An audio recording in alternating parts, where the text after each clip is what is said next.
this as the hush descends on the room, that's the indication that you're all ready to get started. So let's do that. My name is Bruce Dixon. I'm director of the Seeger Center for Asian Studies. And on behalf of all of us at the center, I want to welcome you here for the first conference that we're hosting for this year. And my first conference of my time as director as well. And the theme for the day is Taiwan Trajectories in 2026. And we'll be looking at both the domestic debates and foreign policy pivots. Usually when we think about Taiwan, at least in DC, it has to do more with cross-strait relations and US-China relations. But so much of Taiwan's role in those different sets of relationships begins with domestic politics and domestic context for politics. So it's appropriate that we're going to begin with that, looking at the domestic situation in the morning. We'll break promptly at 12 for lunch, and at 12:30 reconvene for the afternoon session, which will look at the foreign policy questions involved. So our speakers this morning, I will say, come from all over the world, and you'll understand why I say that in just a second. First of all, we'll have Lucy Best, who is director of the China practice at Albright-Stonebridge Group, and she'll be speaking on an overview of recent trends in domestic politics and what we can expect looking forward in 2026. Next, we'll have Yiling Chen, who's an associate professor of international studies, and geography at the University of Wyoming. And she'll be speaking on the topic of Taiwan's housing crisis and how that factors into cross-strait tensions. And third, we'll be having a speaker remotely who's currently in Taiwan, Kich Liao, who's the associate director of the Global China Hub at the Atlantic Council. And he'll be speaking remotely on the topic of the domestic national security and defense discourse in Taiwan. So with that, we'll have Lucy go first.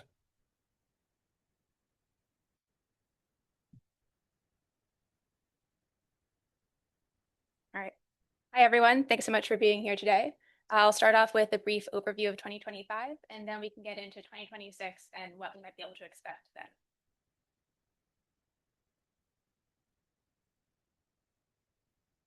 So 2025 was the second year of divided government in Taiwan. This meant that the president's ruling party, the DPP, was not in control of the legislative yuan. Instead, the majority primarily lay with the KMT, as well as a smaller presence from the TPP. And what this produced in practice was much sharper conflict between the executive yuan, which holds the presidency, as well as the legislative yuan. And we saw this in two areas in particular with respect to Taiwan's budget, as well as its judicial system. So on the budget side, the legislature didn't pass the 2025 budget until January of that year. This went against prior practice in which the legislature typically passed the budget in the preceding calendar year. And additionally, at the time when this budget was passed, it included multiple provisions either frozen or reduced, notably around issues like defense and funding for certain central government ministries. And most of these funds were later released throughout the process of the year. For instance, in July, the legislature passed a bill related to funding for defense. At the same time, we saw increasing conflict over the Constitutional Court. So at the end of 2024, the legislative yuan had passed legislation increasing the requirements around quorum for the court, and in particular requiring that the court had a full bench of judges in order to be able to issue decisions. And at the same time, the KMT and TPP did not cooperate with efforts by the administration to add new justices to the Constitutional Court, and that effectively immobilized the court for much of the year. So some of these conflict issues in the legislature, particularly related to the budget and the judicial system, later spilled over into public politics as well. So in July and August, we saw recall votes against 31 legislators in the KMT. And these recall campaigns grew out of citizen organized campaigns, although as they grew larger and more prominent, they also received support from higher levels of the ruling DPP as well. And in the end, all 31 of these recall votes failed. That meant that all the legislators have since been able to continue serving out their terms. This wasn't necessarily entirely surprising, seeing as these legislators were oftentimes from historically KMT leading districts and had been elected to these posts not too long ago. Specifically, but nonetheless, it was considered to be a setback for the DPP in terms of the party's morale, and was considered a win for the KMT. And then coming off of that win, the KMT in October held their election for their new party chair, and that produced Zheng Liwen as party chair. Zheng is a little bit, kind of breaks the mold a little bit for KMT leadership in recent years. In recent years, the party has tried to find alternatives or moderate perceptions around its traditional support for unification with China. Zheng, by contrast, has openly embraced the 92 consensus negotiated by the KMT and CCP many years earlier, and has repeatedly stated her interest in meeting with Xi Jinping this year. And this brings me back to inter-party politics. So at the end of 2025, we saw Taiwan's premier, Zhou Rongtai, announced that he would refuse to promulgate or approve amendments that had been passed by the legislature. Normally, and in doing so, he claimed he had a constitutional right to do so as premier.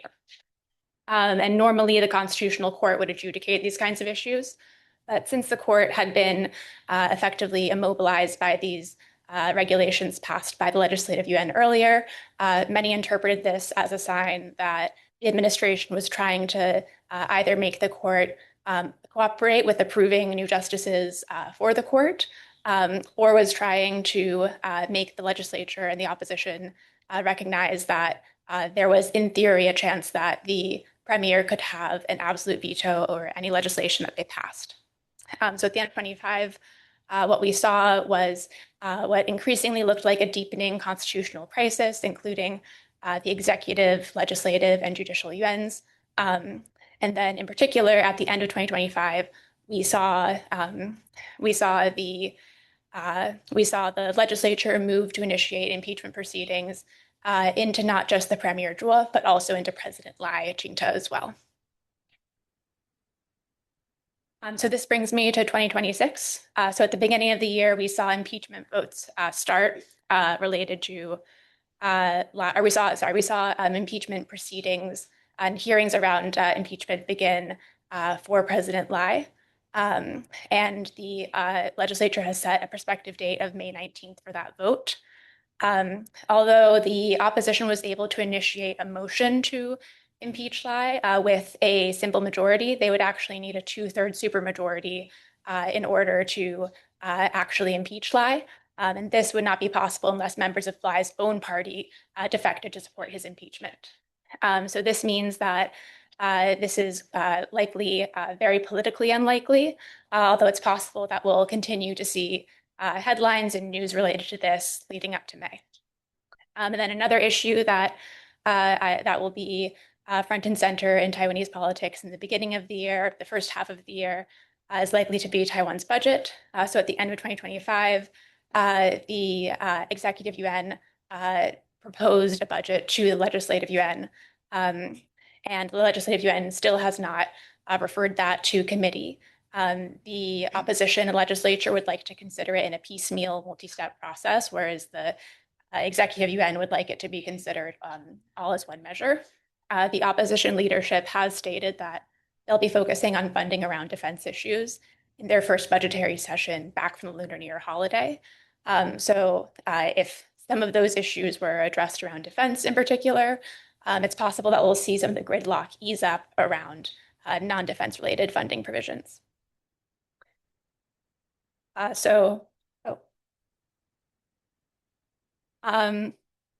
It looks like one slide's not here, but that's totally fine. Another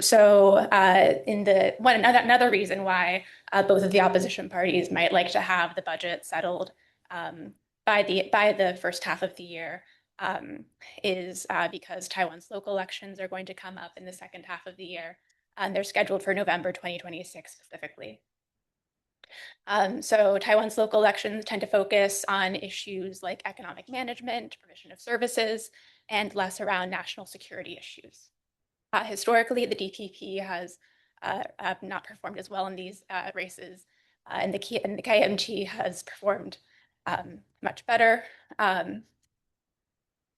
And two races that I'd like to highlight in particular are the mayoral races in New Taipei and in Taichung. So New Taipei is Taiwan's largest city, so it's relevant from a population perspective. It is also a traditional KMT stronghold, and the KMT has held the mayor's position since 2005. And another reason to watch this race in particular is because it's looking like it's going to be stacked with some political heavyweight candidates. So on the DPP side, they've selected Su Qiaohui as their candidate. Su is a legislator from New Taipei who in 2016, when she initially got that seat, flipped it from KMT to DPP. And her campaign has been noted as starting off with a really strong start.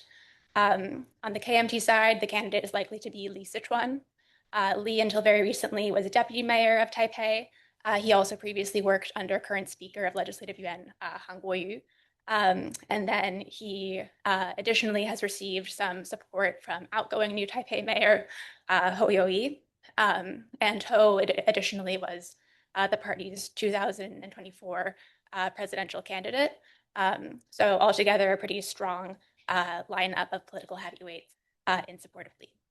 And then additionally, Huang Guochang, who is the chairman of the third party TPP, has also indicated his interest in the race and has even entered. Huang has since stated that he'd be willing to work with Li and engage in talks with Li, and those talks are planned. And this could be an important test case for potential cooperation between the KMT and the TPP, the two main opposition parties. The KMT, as I noted, has historically done very well in these races, but as the TPP becomes a more prominent political force, if its rise continues, that could potentially even split the opposition vote and even lean into the DPP's favor. So this will be an important trend to watch in that respect. And then Taichung presents a somewhat different but still very interesting case. So in Taichung, the DPP has similarly also settled on their candidate as well. The KMT, on the other hand, is experiencing some disagreements related to selecting their candidate. So Johnny Chang, who is the vice president of the Legislative Yuan, has stated, he in December stated his intention to run. And then very shortly after, Yang Chongying, another legislator, said that she'd be interested too. And the KMT hoped they could resolve this through talks between the two candidates, but that didn't work out. So it's now headed for a primary at the end of March. And there's been some criticism within the KMT, including from the KMT's, including the KMT current mayor of Taichung, that this could disadvantage the KMT relative to the DPP in basically giving them less time to prepare for organizing with their candidates. And additionally, some of this criticism has gone all the way up to the KMT's new party chair, Zheng Liwen, and some have criticized her for being too focused on cross-strait issues as she continues to talk about meeting with Xi Jinping potentially this year, and less around and not focusing enough on domestic issues, an important political year for the party.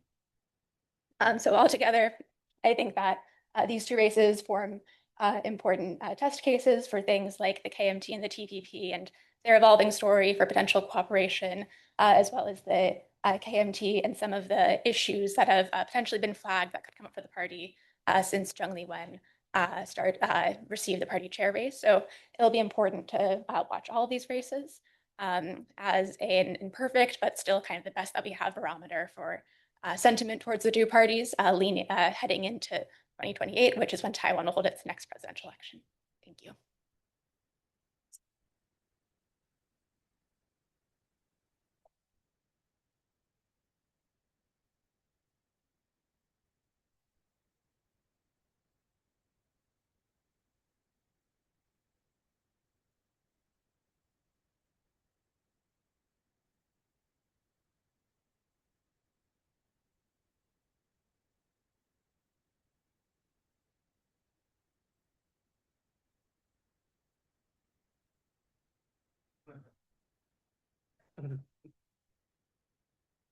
Thank you for the invitation for this talk. Oh, I should be close here. The title of the presentation is called Homes in Uncertain Time. I will start this presentation by examining Taiwan's housing crisis, which has lasted for several decades. Housing affordability is not a new issue. However, this problem extends beyond high housing prices alone. Housing has increasingly become a driver of social inequality, a source of public frustration, and political issues mobilized to gain support from young voters. And in Taiwan's case, that just like the presentation previously talked about, so you can see these dynamics contributed to the rise of the Taiwan People's Party. Unfortunately, the following political development has intensified partisan tensions and political chaos since 2024 that stress national security. So this is you probably already know the presidential election. DPP and KMT actually lost a lot of votes from young people, and TPP rise at that time. And TPP is the color is white, so it's called the White Party. But you can see that for a long time, high housing prices has been a problem and have triggered many housing protests in the past in Taiwan. And the most recent one was the social housing movement in 2010 because housing prices between 2005 to 2010, these 5 years, the housing prices doubled. So since 2010, social housing has become an important campaign issues. And you can see that former President Tsai was elected in 2016 because she promised to increase the proportion of social housing from 0.08% to 5% of all housing stocks. However, you see the speed of construction was actually not very fast. Yeah. And so you see the social housing that was completed only reached to 0.34% around this time. But however, I don't know whether people have gone to see the social housing. It's quite a miracle in Taiwan because just remember before 2010, there's no term called social housing. And now a lot of project has been completed. But the construction of the social housing actually cannot stop the rise of housing prices. So especially after the COVID-19 pandemic, the returning of Taiwanese capital from China because of increasing tension with China and push the rise of housing prices in Taiwan. And they cause a lot of unhappiness from the young people. So before the presidential election, there's a protest, 23 in the summer. And you see the people, the young people, they are in white T-shirt. And this really also explains why DPP lost a lot of votes, especially for the young people between 30 to 40 years old. So go back to the housing crisis. Taiwan's housing has a very special characters because we call it three highs. Three high is high home ownership rates, high vacancy rates, and high housing prices. It expresses that 2 minutes that housing affordability has been everybody suffer for a very long time. And it also explains that housing in Taiwan has been treated purely as a commodity. And this has been done by researchers in Asia. And they said compared to the 4 little tigers, Taiwan has the highest tendency of commodification. And this is the trend often shown in the media because it has very strong political meaning. So it often says that if you intend to buy the apartment in Taipei, you need to don't eat and don't drink. For this is index in Taipei, it needs 16 years in order to buy a small apartment in Taipei city. So this is actually has a lot of that people get it, and then we know how expensive it is. And if you use this index to compare cities around the world, and you will find that Taipei city is quite expensive. It's like only next to Hong Kong as a second most expensive city in the world. You use this index. And these three highs is very interesting because somehow they should be contradict to each other, but in Taiwan they coexist. Because usually when people think high housing prices must mean that there's a shortage of housing, but it's on the contrary. Like in Taiwan, actually there's a lot of shortage, and there's a lot of vacant housing, and also very high home ownership rate. In 2020, this home ownership rate reached to 84.6%. And these three high can coexist because housing in Taiwan is used as a method to store wealth. And I put question mark here because in Taiwan, the accuracy of the statistic is still under a lot of criticism. Then another index about how housing is treated as a commodity is see the 15.1% is the homeowners, like 15.1% own more than 4 units of housing. Yeah, this percentage reduced a little bit because the new tax law, so a lot of homeowners begin to transfer some of the units to their relatives, their family. So this is actually quite a serious problem. A lot of researchers are really very worried. So they think this is a situation increase the social inequality, and housing has become the reason for the fastening that this is social inequality. Especially the one Lian Xianming, the professors in Zhengda, they found that 75% of personal wealth in Taiwan is held in real estate. And this is caused a problem, especially between the generation. So the people between the older than 50 and younger 50 years old, you see this inequality has been widened because the people older than 50 years old, they mostly own housing, or also own more than one housing. Yeah. So another very serious problem recently people begin to talk about is the population crisis. So the problem of aging and low birth rate is very seriously down in Taiwan. And then go back to 2024 to see why the young people support TPP, because you just look at the campaign policy ideas, and then TPP actually is the best housing policy plan. But however, you can see the subsequent development of TPP in Congress cannot reveal any of their policy ideas, except for following the KMT strategies to dismantle the institution. This is kind of very worrisome situation. But you can see the TPP, the Y party supporters often refer as little grass, and they continue to mobilize largely due to their dissatisfaction with what they perceive as an unjust system, particularly their frustration with housing speculation and housing affordability. But on the other hand, there's a movement, anti-blue and white party, and the bluebird movement rose to contest the political crisis.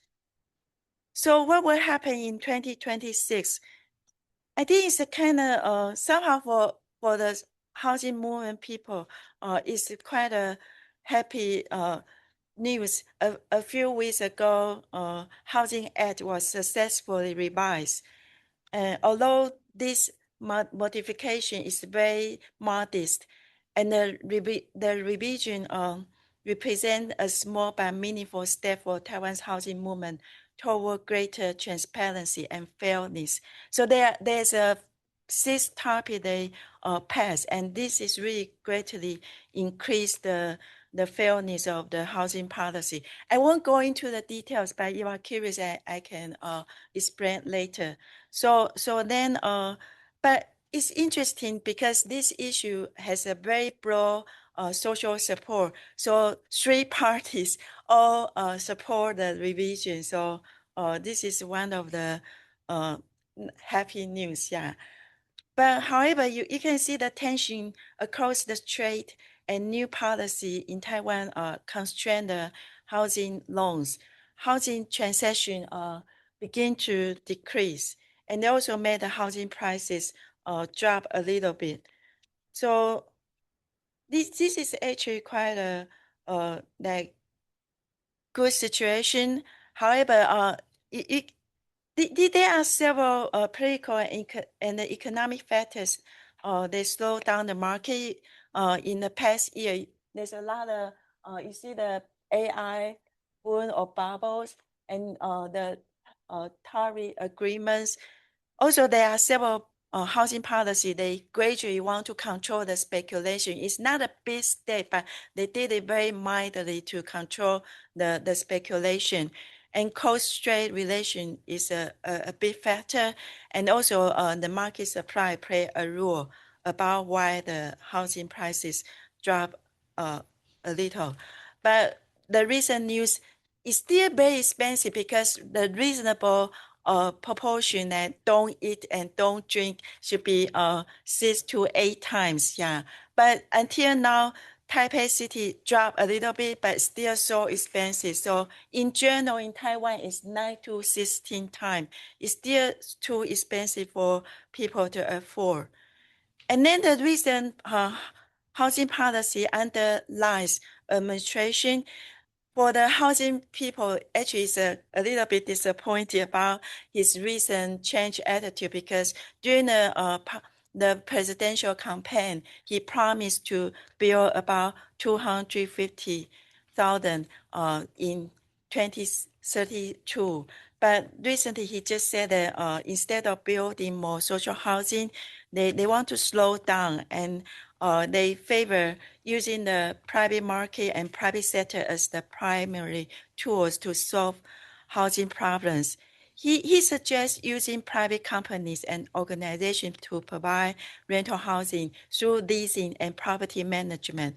So this method for the housing movement people that prove to be unfriendly for the disadvantaged renters, especially disabled people and the elderly. It's very hard for them to find housing in the private market. So in conclusion, just look at Taiwan's case. This housing is a very domestic issue, and it has been really a situation that speculation worsen social and generational inequality, and also can lead to more social unrest, prevent social coherence. And these ongoing housing problems also can lead to greater political instability. And with constant pressure from China, this instability may create weakness and that outside forces could use the influence to undermine Taiwan's political system. So this is my presentation about the domestic and how that affects the Taiwan situation. Thank you. Yeah.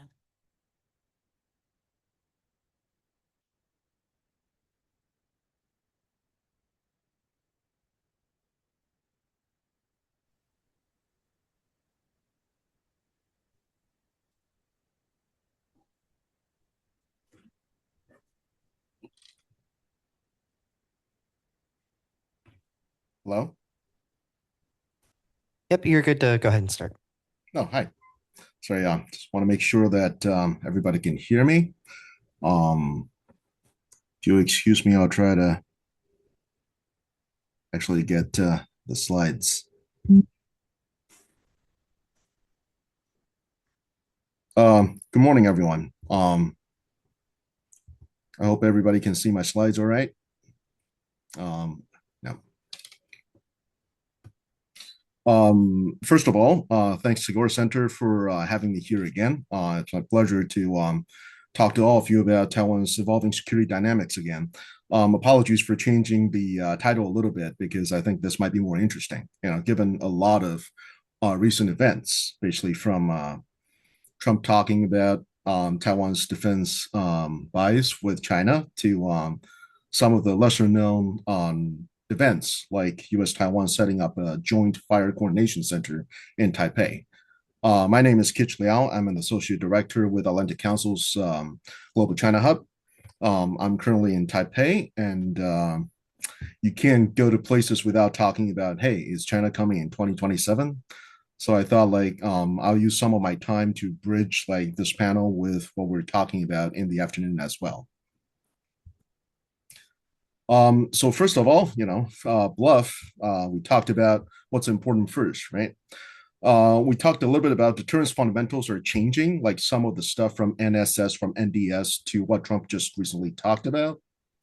And I also want to draw people's attention to Taiwan's diplomatic priorities, right? We talked a lot about Taiwan's diplomatic allies all over, and there seemed to be a disconnect from what the Ministry of Foreign Affairs is doing to what Taiwan's priorities should be.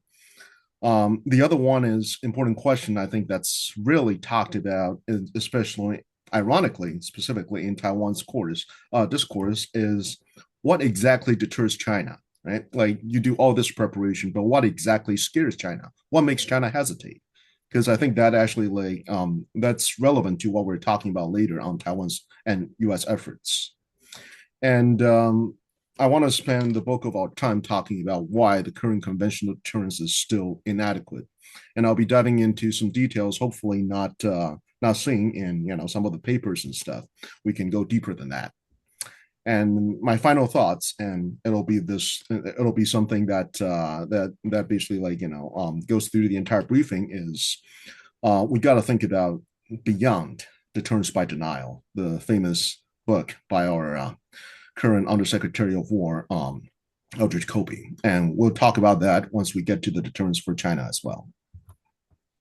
So I don't want to spend too much time here, but just a little bit of framing, right? The NSS, as we all know, have stronger language than even the Taiwan Relations Act regarding the U.S. forces on Taiwan. I believe some of the exact words we're talking about, basically the U.S. forces needs to maintain an overmatch, so they would never be put in a position where the U.S. forces are unable to intervene in Taiwan Strait. This is a stronger language than TRA, but the framing itself is very different, right? Taiwan is framed instead of within the Democratic Alliance. It's more in a geopolitical and economic interest. Talk about the chips, talked about a position within the first island chain, right? This creates a lot of other possibilities that I don't see talked a lot about. If Taiwan's stakes for these United States are purely chips and its position within the first island chain, those are two stakes that can be solved, not necessarily requiring US or allies to defend Taiwan. That's something to think about.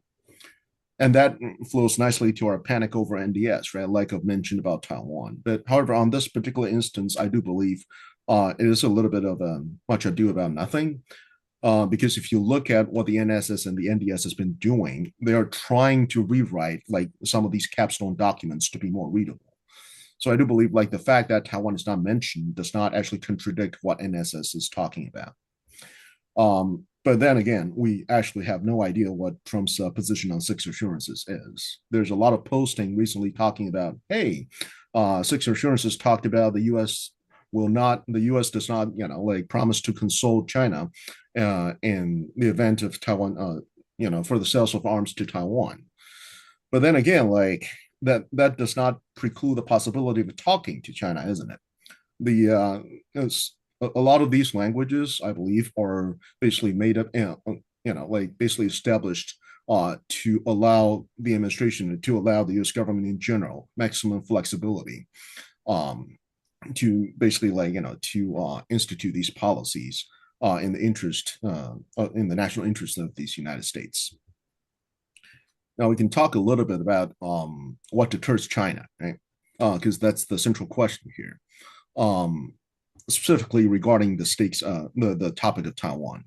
The stakes for Taiwan, as most people are familiar, basically becomes almost existential recently. What we meant by that is uh, no leader of China, no president, no chairman of China could actually credibly say let Taiwan go without necessarily losing his job.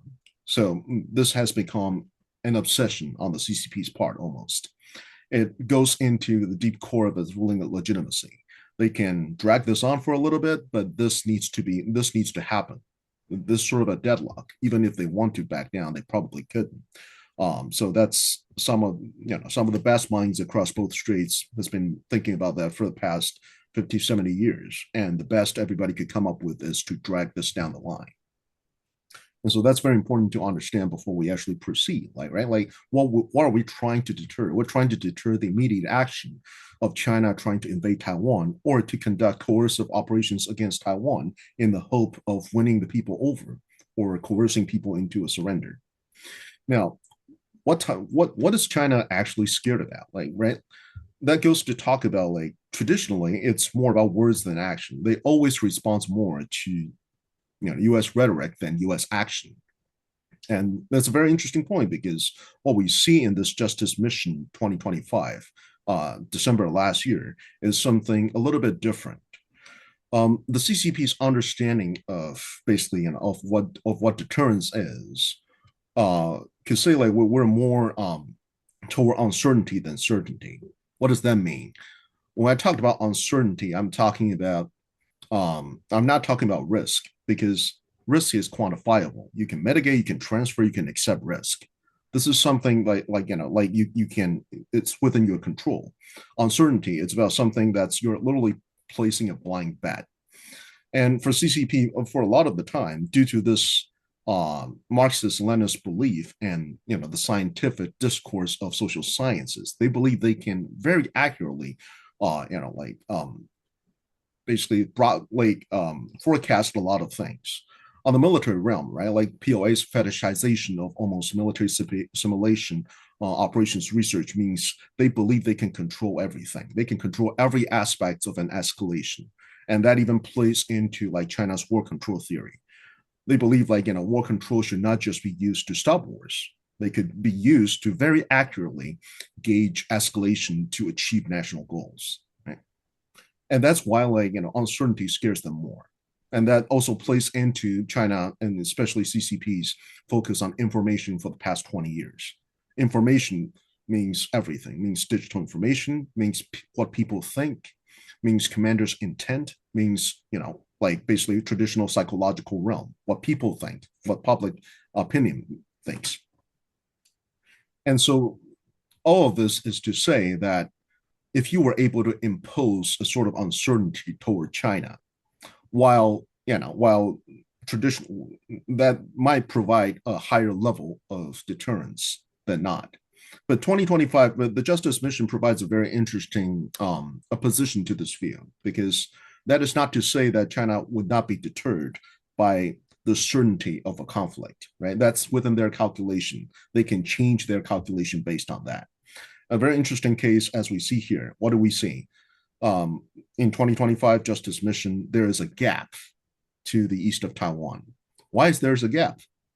And because this doesn't happen actually with previous exercises. And it's very obvious because I love this. On the lower right, you can see like Tori Yonaguni. All these circles are represented the range of Japanese anti-ship missiles. This is where the Japanese self-defense force place all their missiles. And just around the time of Justice Mission, Japan literally just set up a missile defense umbrella in the closest Yonaguni Island to Taiwan. And then the U.S. Marine Corps actually set up an exercise to set up a forward arming and refueling point there. What does this mean? What this means is Marine Corps is demonstrating that they can set up an anti-ship missile batteries near Taiwan anytime they can. And so there's like practical considerations as to like, well, they don't want to basically like allow the U.S. to gather as much intelligence. But it also is curious read is maybe they don't want to get into trouble here. They don't want to provoke the U.S. demonstration of hard power too much here. So the second thing we got to is basically like, diplomacy, right? Our center basically wrote a paper last year talking about how Taiwan could actually adjust its diplomatic efforts, specifically toward diplomatic allies. And that means like, we got to basically focus Taiwan's diplomatic efforts, right? Diplomacy has two aims, generally speaking, deterrence and economics, right? There's national defense and economics. For Taiwan, deterrence should always come first. I don't think there's much, arguments over here. And what's troubling is when we're talking, especially for me, when we're talking to some of the diplomatic allies, we realize that some of them are less than clear on what Taiwan is asked of them, right? What is Taiwan asking your diplomatic allies to do? I've had like official diplomatic representatives telling me, well, we believe cross-strait situation is a problem for Chinese on both sides of the strait. So, you guys should figure it out. We just want to be here and supporting both, which is a very curious position for your diplomatic allies to take. And so, in this report, we basically highlight like the national security strategy. The new U.S. national security strategy actually provides a unique opportunity for U.S. and Taiwan to collaborate to shore up these allies, right? And the message has to be very clear. We need our allies to basically get Taiwan's message, get Taiwan's position out. What does Taiwan think it is, and why, in Taiwan's view, China does not have a claim toward Taiwan on the international stage. This has always been supposedly the focus of the diplomatic effort. You don't want like the day the balloon goes up and people start asking like, well, I sympathize, but isn't Taiwan always been part of China? That's the worst case scenario. And so we can get into the interesting tidbits about like the fight over defense at the legislative yuan, right? So many of you may have observed that there's a huge battle going on toward the resilience and defense bill and the legislative yuan. And my take on this is going to be a little bit different, right? Because I know there's a lot of talks about, hey, like the TPP and the white part and the white spectrum of the political party is going to be leveraging this. But my take is nobody actually cares about what's going on here. Nobody actually cares about what the domestic conventional deterrence, what works, right? And it's understandable because from an administration perspective, Lai administration's first priority are going to be to ensure the bill got passed. They have a lot of pressures on this, right? Their first priority is to shore up this basically like the approval from the U.S. administration. And I would argue this is the right thing to do. There are also obligations under, the new trade deal, right? Some of these defense acquisitions are counted under Category 4. So those are going to be and have to be the Lai administration's first priority, which means like basically a lot of these bills, even according to legislation's own research bureau, are not adequately explained. They are not adequately explained.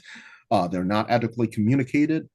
More than usual, that is. Most of the time, these bills, especially a lot of these equipments, are not communicated in a way that's credible to the public, right? And the interesting part about this is for the TPP, for Huang Guochang to come out and propose his own, and then you have the Department of Strategic Planning of the Ministry of National Defense come out and say, hey, what you did is unprofessional because we have all these force planning process talking about what weapons we need. And that gave me a chuckle because the dirty little secret is a lot of these are literally just there for show. The inside process of force planning, yes, all the homework has to be done. But basically like what decides what to buy and, what goes to which service, are we buying tanks? Are we buying helicopters? Are we buying HIMARS? Those are not actually decided by all of these supposedly rigorous process. And one of the significant problem here, why it's not, is because the process itself is not transparent, right? Taiwan does not have a national security strategy.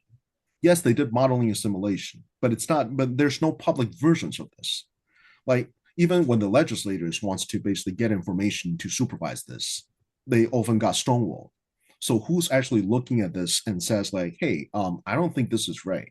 No, this is all black box. And that's a huge problem that I also mentioned last year. But some of the things that's going right, I would like to say, is this year's revelation that U.S. and Taiwan has set up a fire coordination center. What does this mean?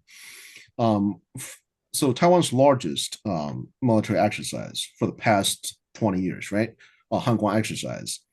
For every Hanguang exercise, the after action report has one item, talks about you need to be able to have fire coordination so your forces won't hit your own. Otherwise, the Americans are not coming. That's the message. That's very clear. And so to basically have this set up is a step further, talking about they're taking concrete steps to prepare for the eventuality that should the U.S. choose to intervene. Right? That's a more concrete steps on the ground. But it also points out a lot of interesting things, right? This article over here, what I put here is basically published by the Army War College, and one of the author, Kyle, over here, he was the chief of the liaison office at AIT until about October, November last year. He's an Army colonel. And so he knows very well Taiwan's situation. And it's very interesting to me that one of the things he talks about here, right? He's being very careful, but he talks about that the need specifically, especially for Taiwan to have this sort of long range firepower, to coordinate firepower within Taiwan, and that goes to some of the frustrations I have. Right, operational people understand the problem; they cannot talk to higher level people. They cannot necessarily, talk to policy people and have their message heard at higher level. So they have to be very careful on what they talked about. And you almost need to basically read between the leaves. But what this fire coordination center also allows, remember our earlier talks about China's deterrence, right? China is more deterred by ambiguity, by uncertainty than the certainty of, what's going to happen. So what this does, now that Taiwan has the capability to hit targets within China, is that in a crisis situation, what the U.S. could do is provide Taiwan with intelligence on Chinese targets real time.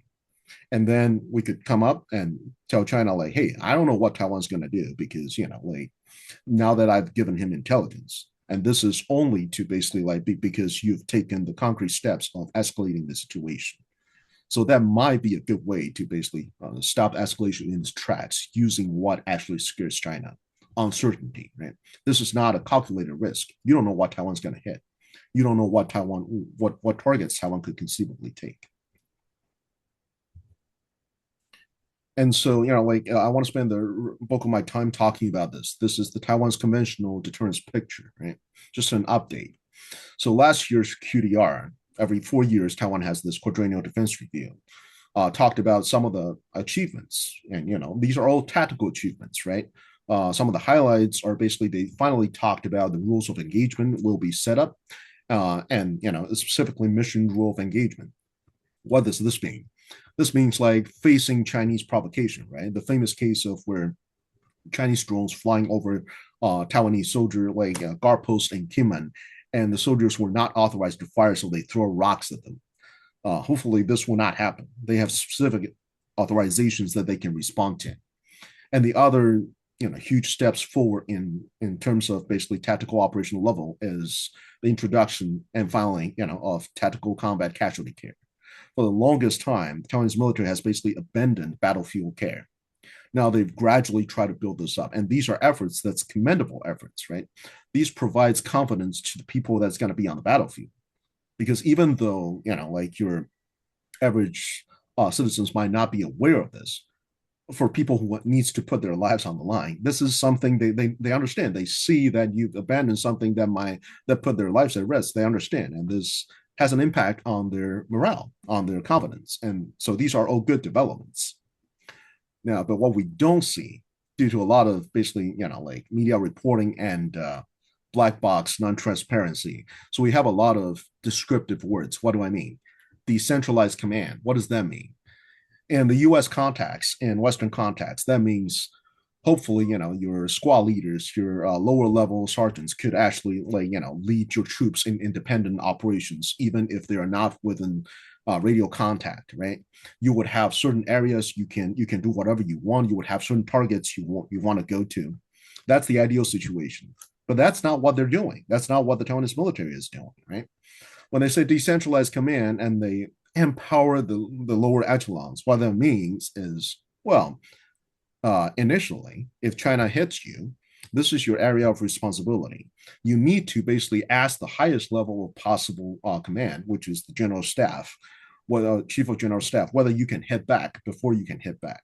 Now, if you're hit, you're authorized to hit back, but you still can't move, and you still can move to other units area of operation. You are supposed to basically die in place.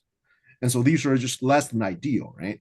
A lot of these are basically like, buzzwords that if you look just one level closer, it's not what it seems. And each services also have their own huge problems currently for the year of 2025.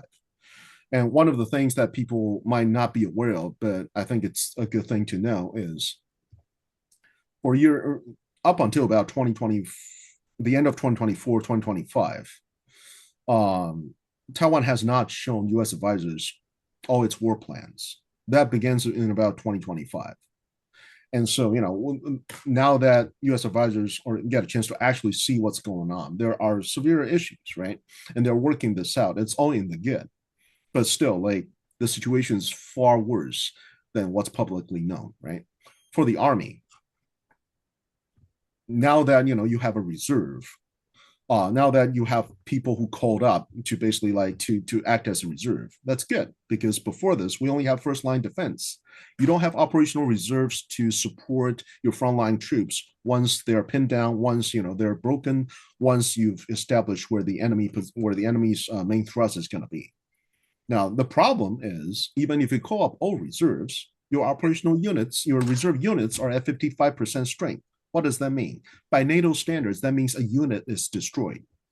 80%, that means the unit is compromised. 50 to 70%, this unit is severely curtailed. You should basically withdraw the unit.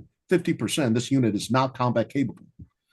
How do you have an operational reserve unit that's not combat capable the moment it's just established? And also, sorry. Yeah, I'm going to go faster. Sorry. Give me a few more minutes, and I'm going to skip the rest because it's all details if people are interested. It's to wrap up because we want to leave time for Q&A. Okay. Yeah. Thank you. Yeah, definitely. So I want to basically talk about some of the observations, right? I believe like a fundamental rethink of U.S. deterrence toward China against Taiwan's unification is needed, right? Because at some point, the cost and effectiveness of strict ambiguity is definitely in doubt. And this accounts for a lot of things, but not the least of which is how Taiwan people thinks, right? The lack of communication tools that the government has. And Taiwan's policy community, especially on the military affairs, urgently requires a come to Jesus moment, right? Major structural and personal changes are needed. General Marshall famously fired 200 generals before the eve of the Second World War because he doesn't have time to do that after the war begins. Either the structure needs to change, or you need to fire all the people. But again, like we don't have that sort of political environment where we could do that. And the last one is, all of this, when we talk about deterrence, the important thing equally is on the Taiwan side is public will. So credible public communication to Taiwan's public is key. And that's what's missing here, right? Like we can see like basically the confidence toward Taiwan's military with its slight bump around 2018 to 2020 has beginning to gradually descend. So that's something we also need to work on. Thank you.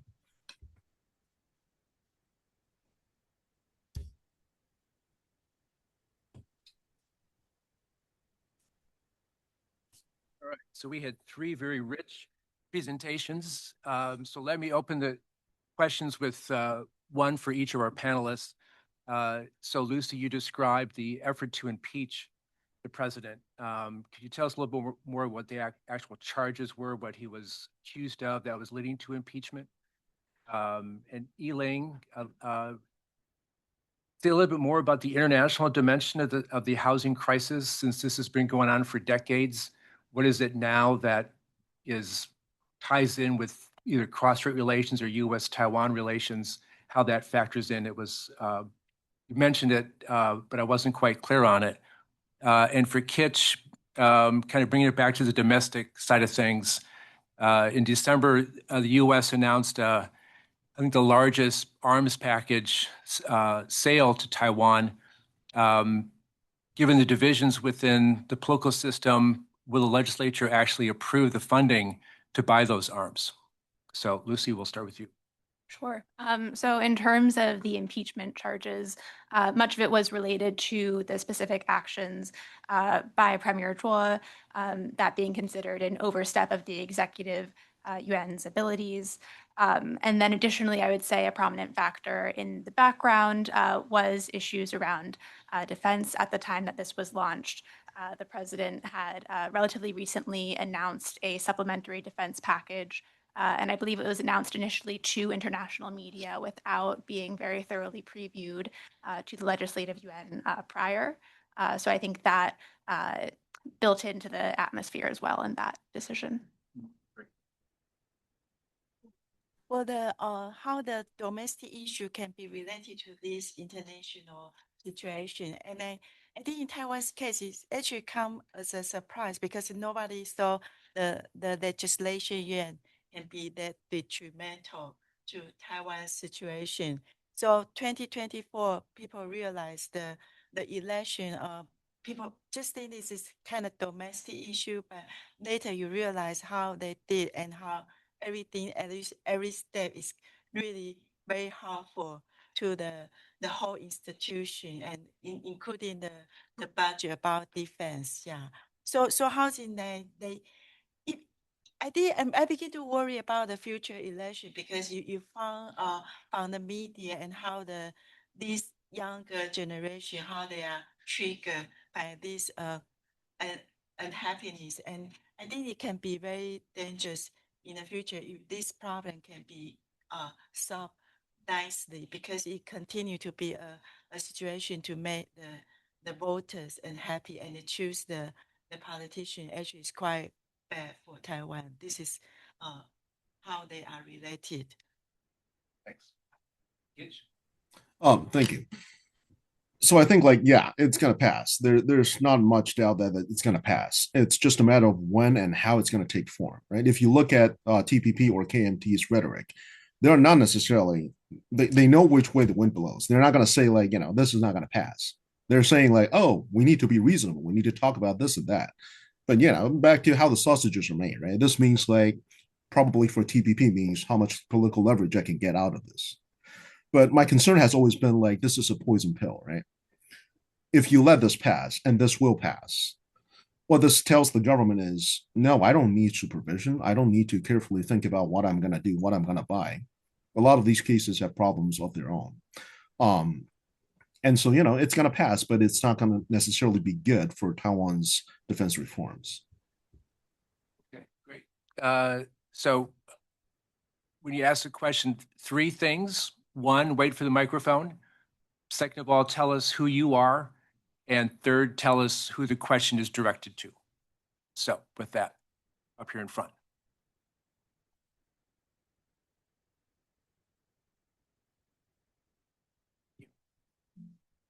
Okay.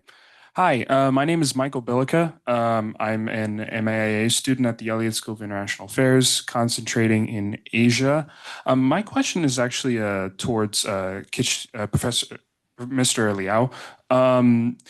You mentioned a lot about deterrence and trying to deal with trying to address the ambiguity of the plan, of the defense plan against China, domestically speaking. I am curious, because of the rise of artificial intelligence and ChatGPT and, well, I guess DeepSeek in the case of China, spreading misinformation has become a lot easier over the past 2 years or so. And I'm curious, what exactly has the Taiwan defense or the Taiwan military sector done to address the rise of AI misinformation, which I'm sure the CCP is using to try to coerce more people in Taiwan towards the CCP 92 consensus and things like that? Thank you for the question. And I like to say first, like this is not just a military issue. And the problem here is no one within the Taiwanese government is entirely in charge of counterinformation. There's no one single agency that's in charge of doing that. There are various different efforts. Department of Digital Affairs. On the military side, that's the job of the political bureau, supposedly. But no, like I don't see a lot of focused efforts on this, right? I would want to say, like, basically, in terms of public communication, especially countering some of the AI generated AI generated issues, like like takedowns of Taiwanese military. Their public communication, their strategic communication has become a lot better through their news agency. Essentially, it's more humorous, it's more apt to what the social mores are, and it's more self-aware. So I'll say like they are making an effort on that, but I don't see a specific efforts targeting AI generated. That's more on the MJIB side. The Ministry of Justice Investigation Bureau actually set up a special unit for that. Thank you. Okay. Next. Richard up here in front.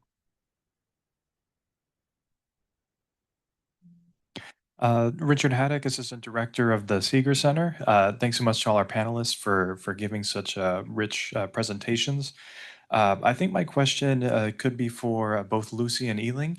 Could you perhaps unpack a little bit what you see are some of the housing policy discussions going into the local elections this year? Maybe if there's particular talking points for New Taipei City, Taichung that you've seen, Lucy, but in general, how are you seeing the domestic issues, particularly in the housing front, but maybe more broadly domestic issues being talked about going into the elections? And do you feel like there are some implementable campaign promises being announced? So maybe a little bit more specific on that urban housing policy, but how it's being talked about leading up to the local elections.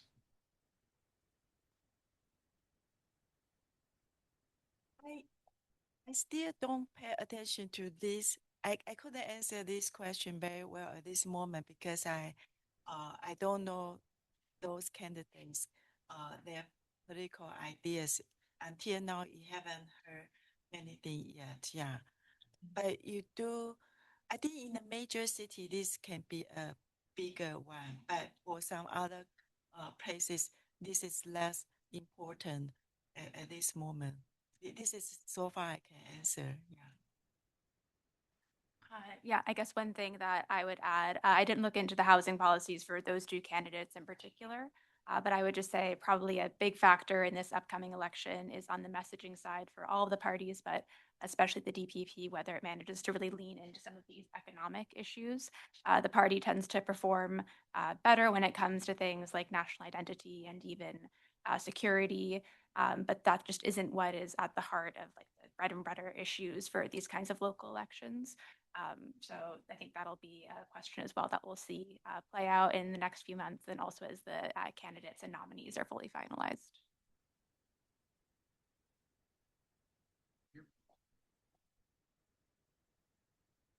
Good morning. My name is Daniel. I'm with CSIS. I have a question for Lucy and Kij. Kij, you mentioned that there are political wins that the opposition is very aware of. Can you break down what those political wins are? Is it American pressure, diplomatic pressure? Is it the local elections that are coming up? Lucy did mention that those are more focused on internal domestic issues. So, how would this play out with the constituencies heading into that? And then generally, too, with the diplomatic component of deterrence, what region do you think is more receptive currently for Taiwanese engagement through unofficial ties that could create more resilience and integration with Taiwan? Thank you. Oh, sorry. Should I go first or? Oh, sorry. So to answer the question about domestic wins, right? If you look at the recent polls, like most people, like ironically, defense acquisitions are actually highly popular. People think we should be buying weapons. There's not too much fuss about what weapons we should buy, but they do generally believe like we should be buying weapons. And after talking to some of the KMT and TPP like legislators, right, and especially their assistants, there are basically generally two factions, right? One faction generally cares about what to buy, and they've gone to the point where they were like, yeah, no, okay, fine, we'll hold up this to the last moment to see what we can get out of NMD to fix some of these cases.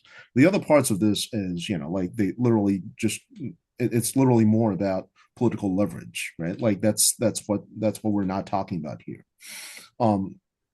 So and for the diplomatic question, I would say like our paper did not actually explore line on line, like basically countries does not have diplomatic relations with Taiwan. But I would say like this is something that the Ministry of Foreign Affairs has been focusing a lot on, especially in Europe in recent days. They've shifted a lot of focus toward Europe. And I do believe like that's also beneficial, especially on getting Taiwan's message out, getting Taiwan's position, right, as ROC in Taiwan and not just, Taiwan or Republic of China. They've been able to actually see like higher level officials than they were able to, than in the past 20 or 30 years. So that's a great improvement, I would say. Yeah, and then just to, if I answer your question correctly, because I'm misunderstanding the question, let me know and I can provide more detail. But just defense issues aside, with the local elections coming up relatively soon, and with the kind of more active campaign season starting, the idea is that the opposition parties will both have incentives to handle the budget issue so that that is done by the time the elections come around. It could possibly be unpopular with voters if they haven't passed that budget. Okay. Who's next?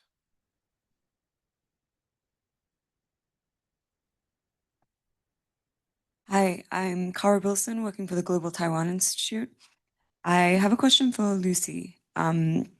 So regarding what you were talking about with the revision of the quorum rules currently taking place, I wonder if you could just develop a little bit further on that and what you expect the implications of this to be.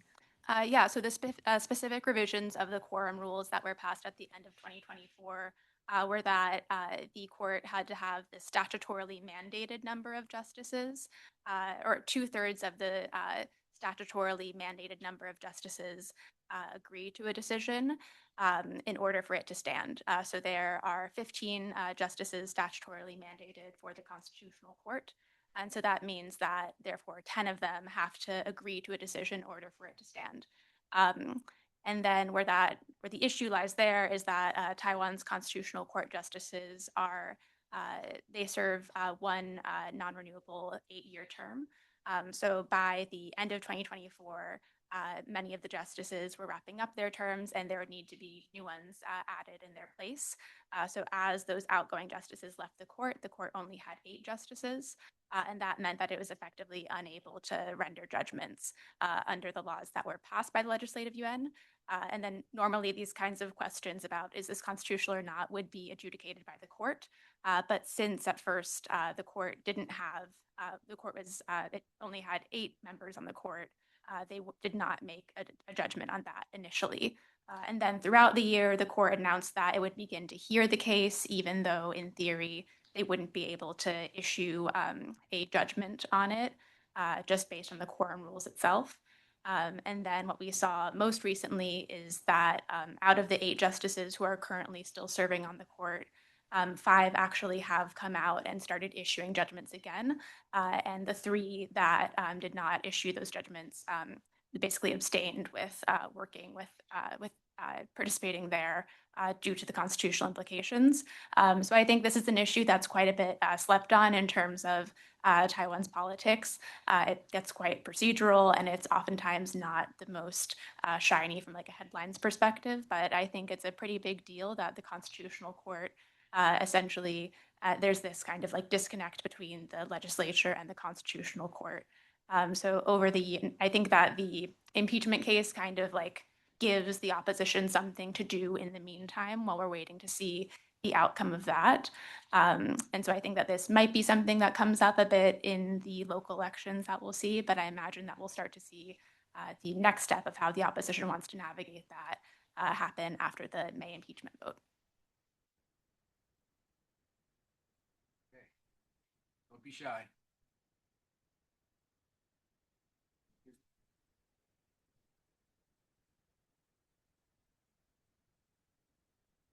thank you for your discussions this morning. My name is Charles Meltzer. I'm in International Science and Technology Policy here at the Elliott School. And my question is for Mr. Liao. Could you speak a little bit specifically about the semiconductor global supply chain? What exactly is the risk profile and what's being done to protect this industry? Thank you. Thank you, Charles. I'm not exactly sure like that's my area of expertise, but I can only offer like I a lot of these places that I go to, right? With like basically US delegations with some of the efforts on the government side. I always ask one question, right? Like what exactly are you trying to protect in terms of chips production on the island? Because there's a lot of I offer questions only. There's a lot of single point failures, right? I give one example. So in order to wash out, all the chips after you've done lithography on them, it requires ultra pure water, right? Well, there's one factory in Tainan, or like one fab in Tainan that's basically putting out all these chips, and there is exactly one ultra pure water plant right next to it. It doesn't take a genius to understand that's a single point failure because nobody else requires ultra pure water. If that thing breaks down, the replacement parts coming from Germany, it's going to take 6 to 8 months. That's not something you can do during a quarantine, blockade, or even wartime scenario.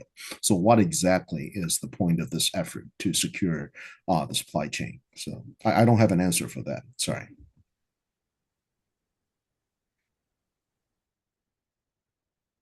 Oh, there we go. Hi, everyone. My name is Hayden. I work for the Environmental Protection Agency, and this question is probably targeted towards Professor Chen here. Do you find in your studies with the housing crisis, which I found to be particularly insightful, that there generally is like targets for propaganda to develop, like anti-sentiment towards the national group? Given that it's such a high-profile issue, I was just wondering if you found in your studies that it's particularly insightful for foreign actors to use that and rise anti-sentiment or just create propaganda for the national party there. I want to. I think at this moment, it's still hard to say what the housing policy can be a key issue for next election. But what I deal with the housing issue actually is quite connected to what Lucy said, the economy and the inequality within the society. And it's not really something of it's like some people feel it because there are several publications in the past that talking about a falling generation, about young people, low wage and very hard to get housing. This is a situation going on, and the policy, uh, unfortunately, you don't see it deal this situation very well. So their anchors and they also connect to the fake news, misinformation, because somehow they can persuade people. It's because they connect to the true feeling.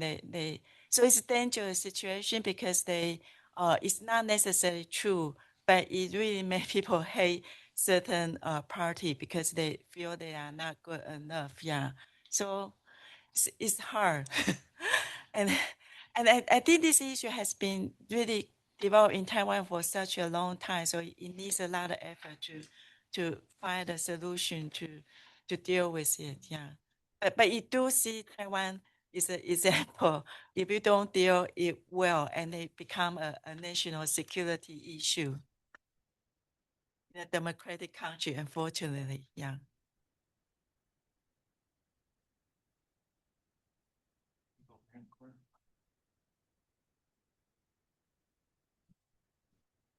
Hello, my name is Sherry. I'm with the Taipei-based consultancy Safe Spaces. My question is for Director Liao. So I was wondering if you could say more about the assumption that Taiwanese don't necessarily hate China, and that you mentioned that's a dangerous assumption to make. The NCCU does an excellent survey every quarter, I believe, on Taiwanese identity. But I think there's a big difference between identifying as Taiwanese and being willing to fight for independence. And I think that is also very related to this idea of the Taiwanese will to fight. My second question is, so Taiwan has known about the risk of a potential conflict with China for decades. Why do you think that Taiwan seems so unprepared from a national security perspective, at least on the surface? Thank you. Thank you. Great questions, by the way.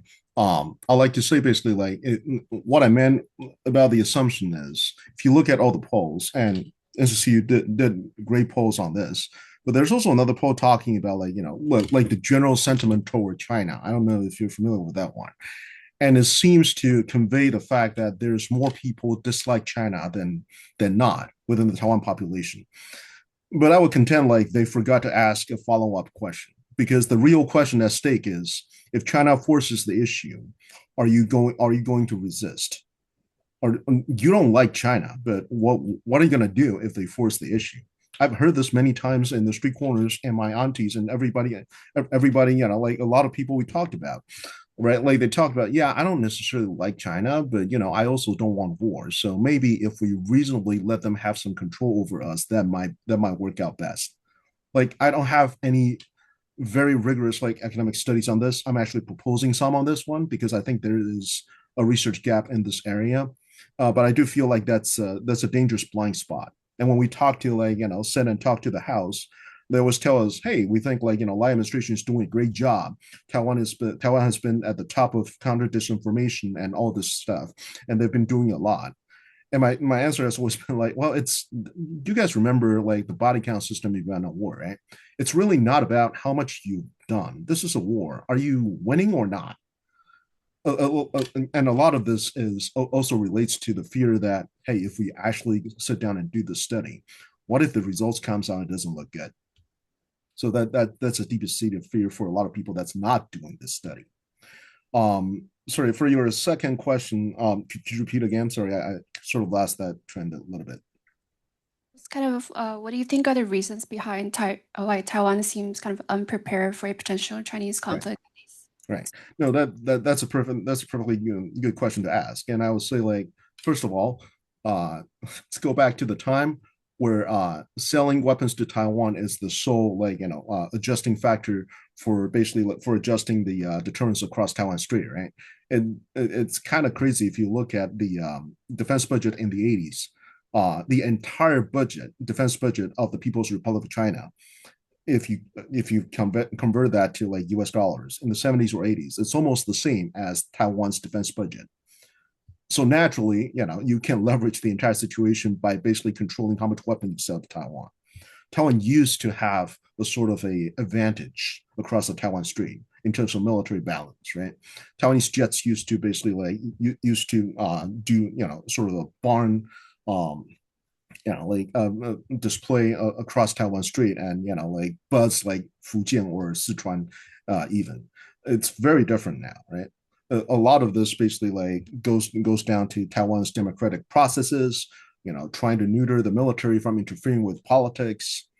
But ultimately, Taiwan people is very, very fortunate that we don't have a military that interferes in our politics, but we're also very much paying for the results of that today.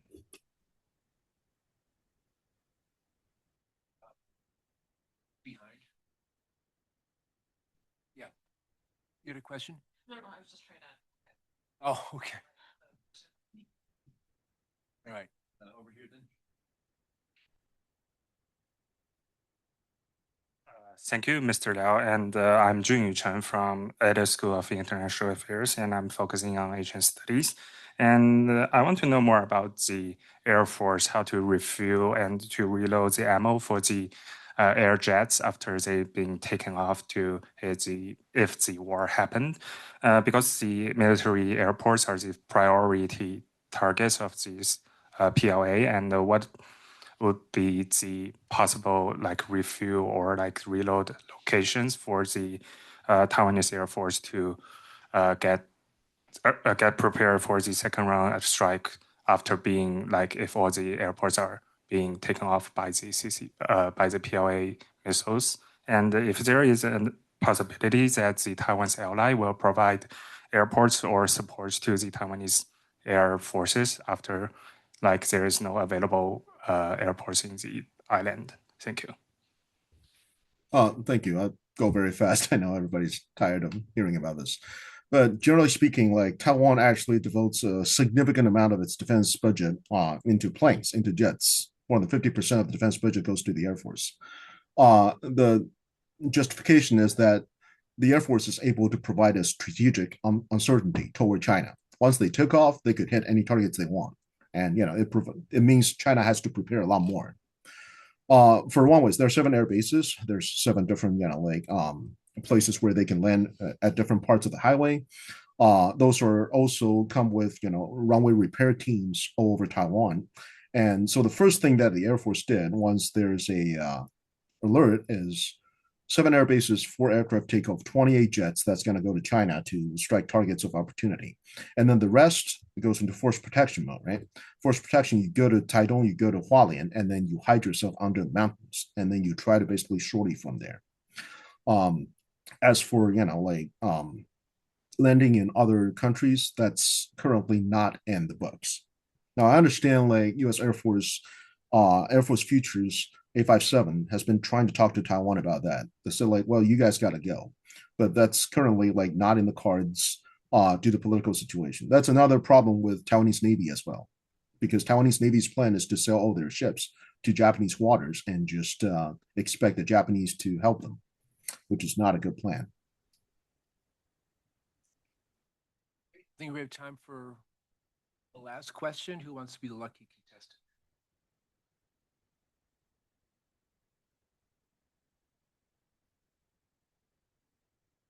We're just going to double dip.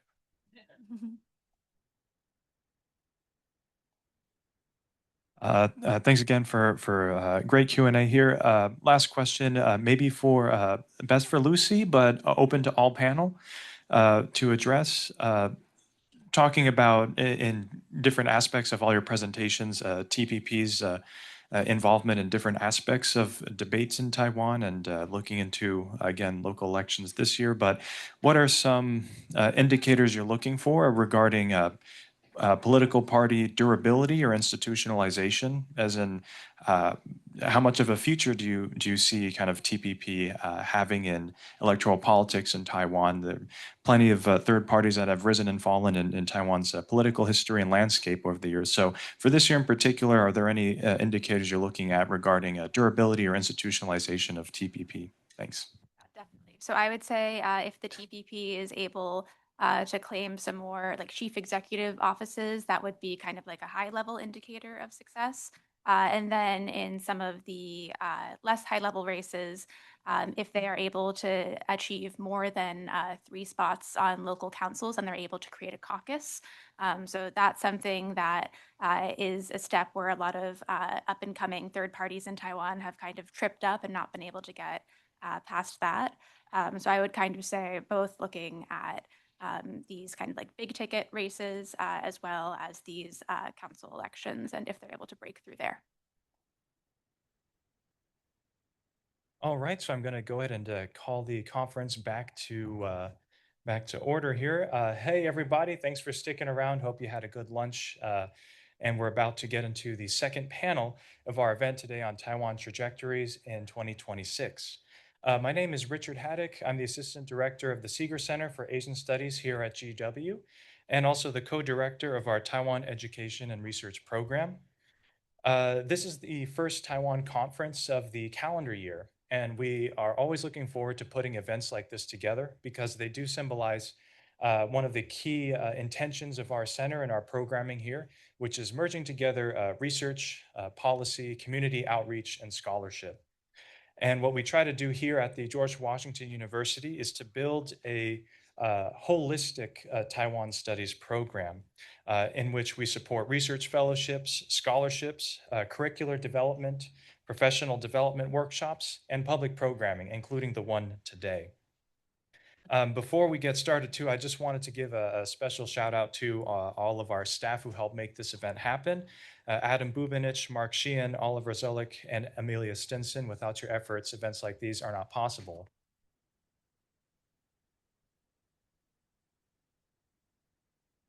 Yes, Adam's looking at me embarrassingly in the back. So for our first panel of the conference, we focused on domestic politics and discourse in Taiwan. For the second panel, we're going to look at Taiwan's foreign relations in 2026. The speakers will present for about 10 to 12 minutes, and then we'll do a moderated Q&A session where we'll have you, the audience members, engage in our discussion as well. And I'll be moderating that Q&A session.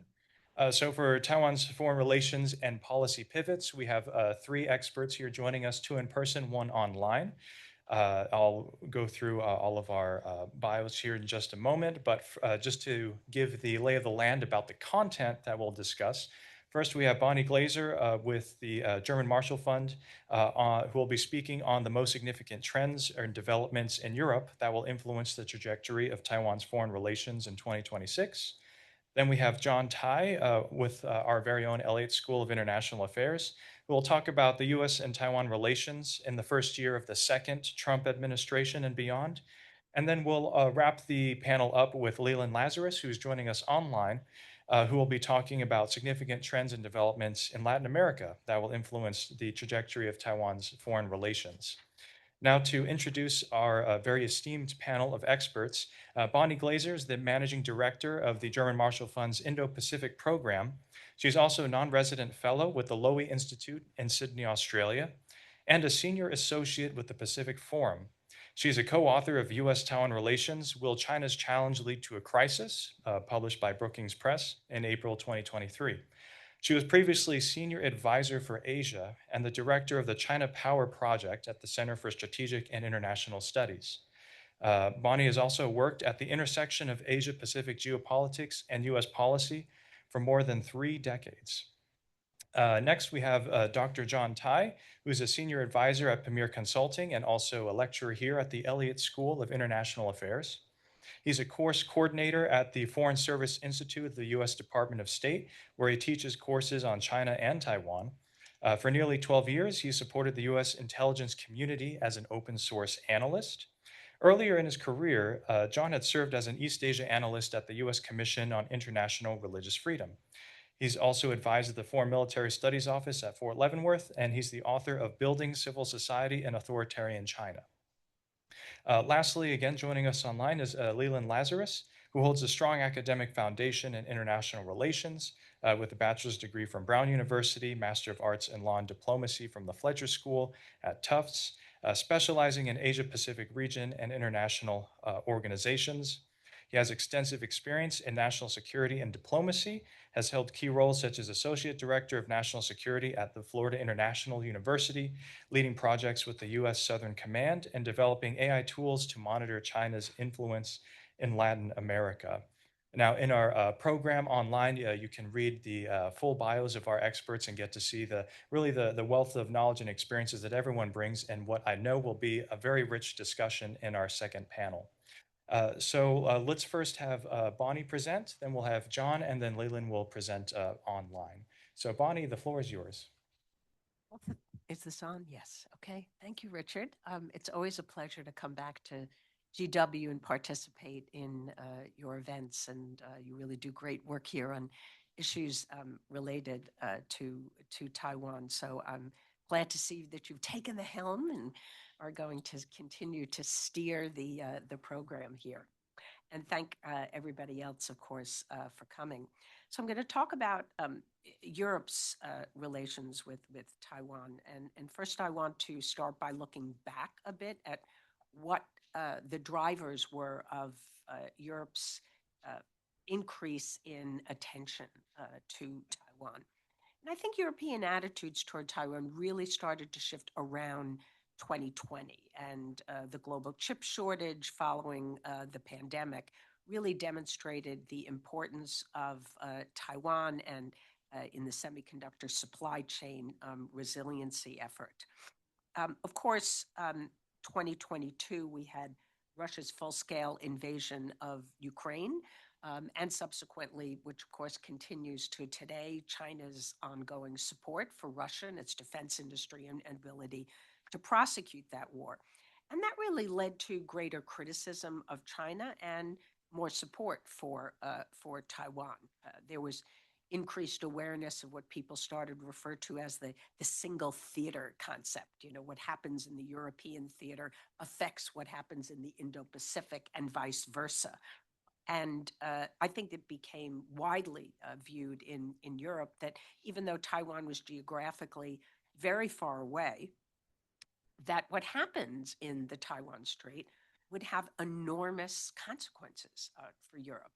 And one of the events that I think really led to the crystallization of this awareness was the publication of the report by the Rhodium Group, which tried to estimate what the cost would be of a crisis, but basically no shots fired, so no kinetic action, but just a blockade and the annualized cost of that. And that was seen as like over, I think it was $2 trillion. And subsequent to that, there was this Bloomberg study that was done that said that a full-scale conflict in the between the United States and China over Taiwan would affect global growth by 10% of GDP, which was really remarkable. And I think that led to some governments in Europe really believing they should engage more with Taiwan because they had a stake in preserving peace and stability in Taiwan. And of course, we saw Germany for the first time do a Taiwan Strait transit. Some of the countries in Europe started working with Taiwan on societal resilience, on protection of subsea cables, because both Europe and Taiwan face that threat. Cybersecurity, counter disinformation, also areas where the Europeans really saw that there was a shared interest between them and Taiwan. And it would be important also, I think, to note that the Biden administration really prioritized encouraging Europe to do more with Taiwan, because ultimately they believed that strengthening deterrence in the Taiwan Strait was not just the job of the United States. And in order to really be effective, we actually needed other leaders around the world to caution Xi Jinping not to use force and to work with Taiwan so that it would be less isolated. And then we saw some things happen that perhaps were below the radar a bit, like European governments permitting sales of components for weapon sales to Taiwan, which in the past they had blocked. And so that was a change. And of course, companies from countries like Poland and the Czech Republic are now collaborating with Taiwanese companies on drones. We even saw that in August of last year, Berlin approved the export of submarine main engines and periscopes for Taiwan's submarine program, at least according to media. So I can't confirm it, but I'm going to assume there were actually quite a number of foreign companies that were involved in the IDS program. So essentially, what we've seen is this deepening of EU-Taiwan engagement on a range of issues, some technology, security, defense. It differs from country to country. Every country in Europe has their own sort of comfort level and what they'll do with Taiwan publicly or allow their parliaments to do, but maybe not the government. And so it really does vary significantly. But there's been, of course, a large number of breakthroughs, as Taiwan likes to use the term "突破." We have seen Vice President Bi-khim Hsiao, when she recently spoke to the IPAC group, which took place at the EU Parliament. Taiwan's foreign ministers made more trips now to Europe. And I ran my Taiwan Trilateral Forum in Berlin last June, and the Secretary General of the National Security Council, Joseph Wu, came. So he was approved not only, of course, to get a visa and visit, but to be the keynote speaker and then republished his keynote address and made that public. And it was apparently his first time in 12 years traveling to Germany. So for him, it was really grateful that he was able to make that trip. So just a few examples. And again, we've seen different countries do different things. There's a real tech focus in the Czech Republic, which has become a hub for tech cooperation, and they have significant support for Taiwan in their civil society and lawmakers. And then the sale of drone to Kyiv through Poland and the Czech Republic. There's apparently now the number 1 and 3 destinations for drone exports. Taiwan signed an MOU with Poland and Ukraine on drone cooperation. So there's really been a lot going on in that space.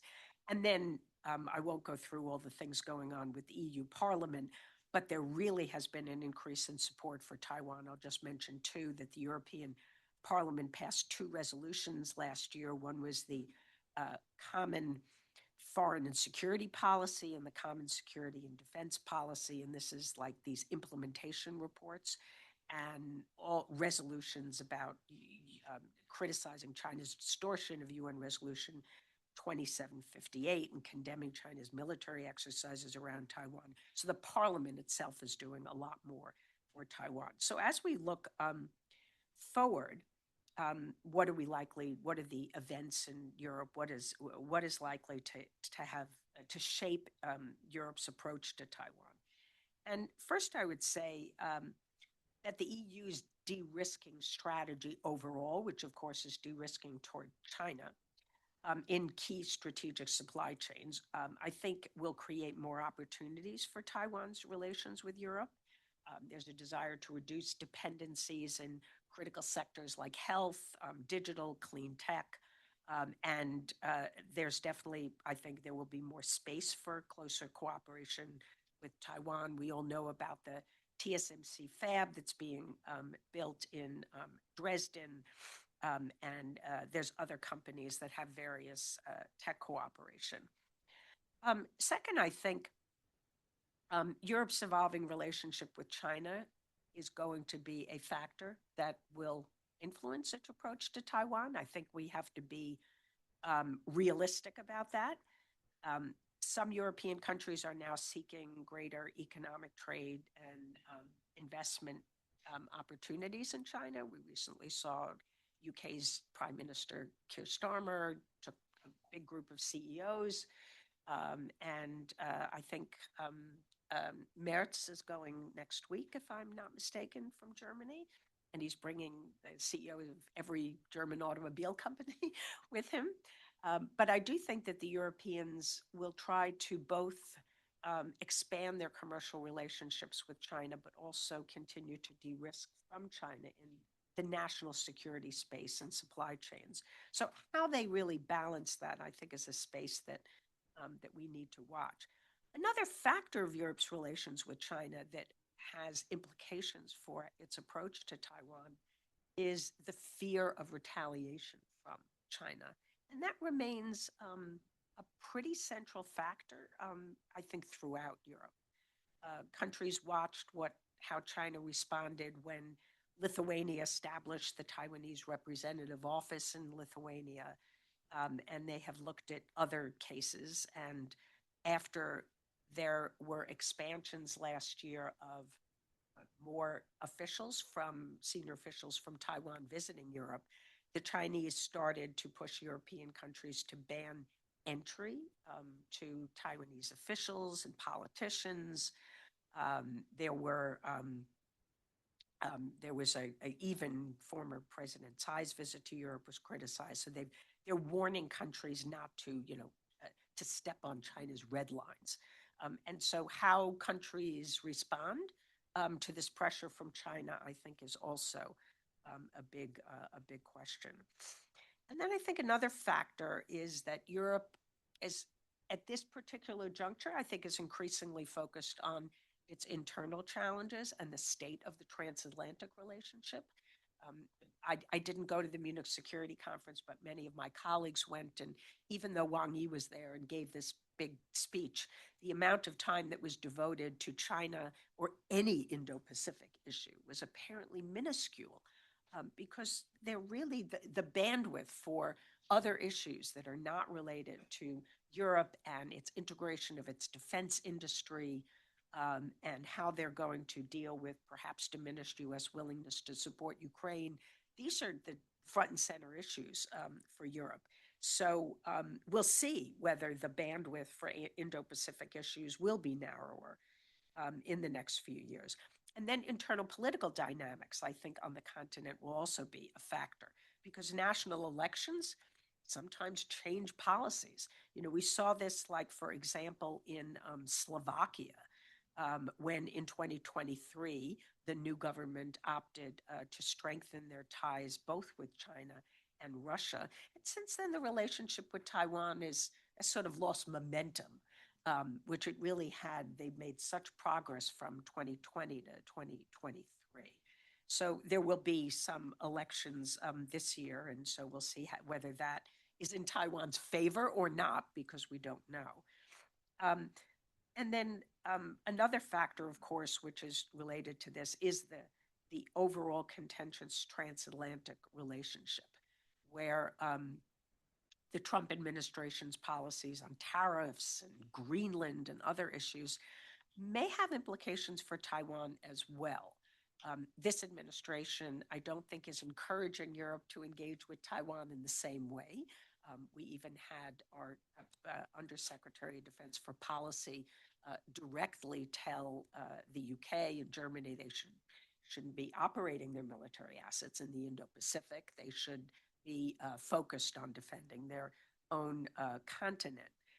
And if the United States were to be seen as less supportive of Taiwan, then I think that sort of cover that the US provides to other countries, particularly in Europe, might affect their willingness to engage with Taiwan. And I certainly hope that that doesn't happen.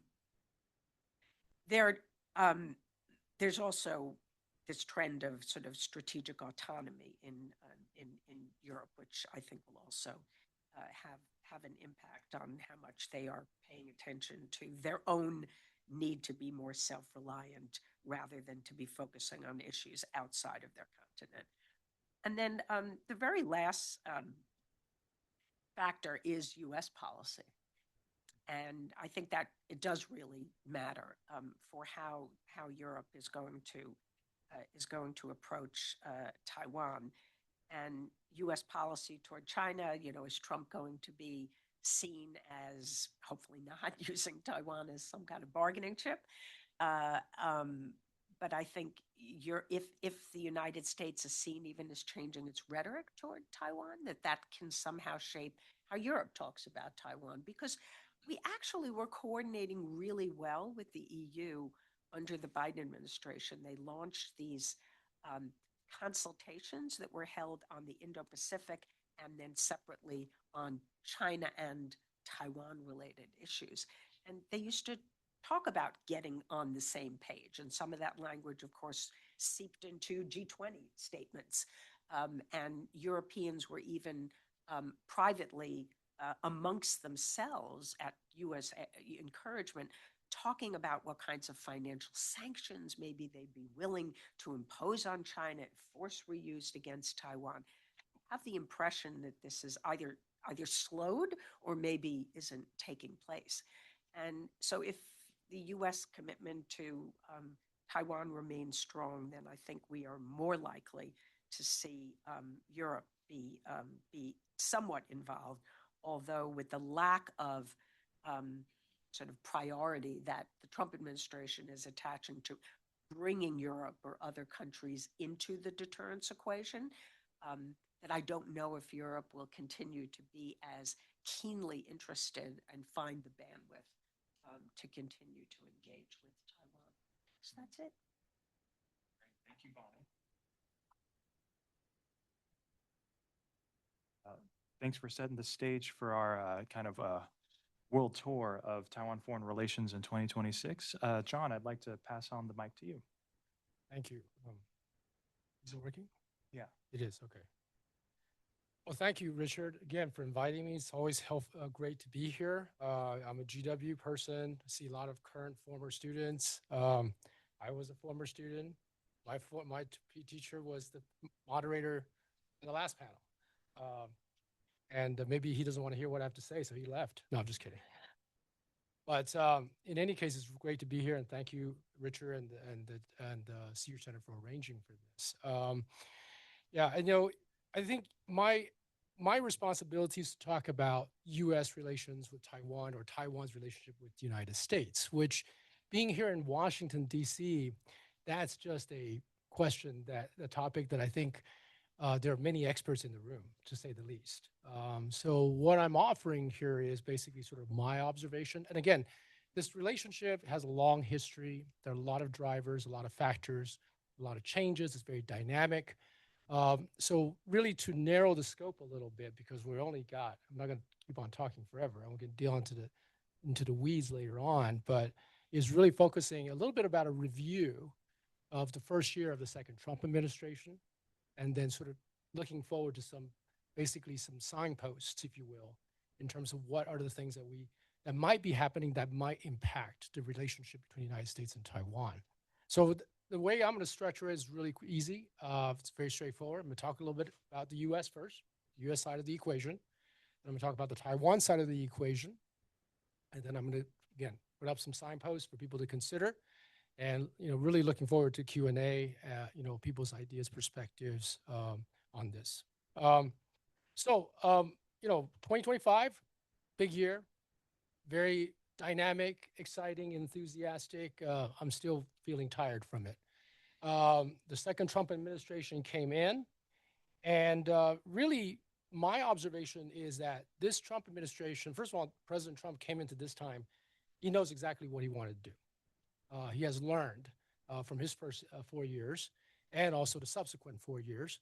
He had a clear way about doing things. And the administration, frankly, was focused very much on things that, in my opinion, not very much related to the Indo-Pacific in particular. China being a big part of that, but it wasn't very Indo-Pacific. It was to talk about restructuring the global trade order. Maybe that's a nice way of saying it. Through tariffs and other things. And of course, the big thing that domestically is this massive reduction of the federal labor force. So that, I think, has been very clear front, in at least the first half of the year. And President Trump's personal interest in Taiwan, because again, thinking back a little bit to the history of the first administration, he got a phone call, picked up a phone call from President Tsai Ing-wen, who offered a congratulations. I think that was coordinated by other people that, for him, rather than him wanting to know or having a particular desire to have that conversation, but it happened. But I think in many ways, his personal interest in Taiwan, I think, really shown up in this first administration. And it's largely very, you could say it's very transactional. It's about he has particular objectives that he wants to achieve. And the question is what Taiwan fits into those objectives. And so one of those things is that a lot of his personal interest is about in that larger trade restructuring a global trade order is about compelling, or at least ensuring that you relocate critical technology, reshoring manufacturing facility back to the United States.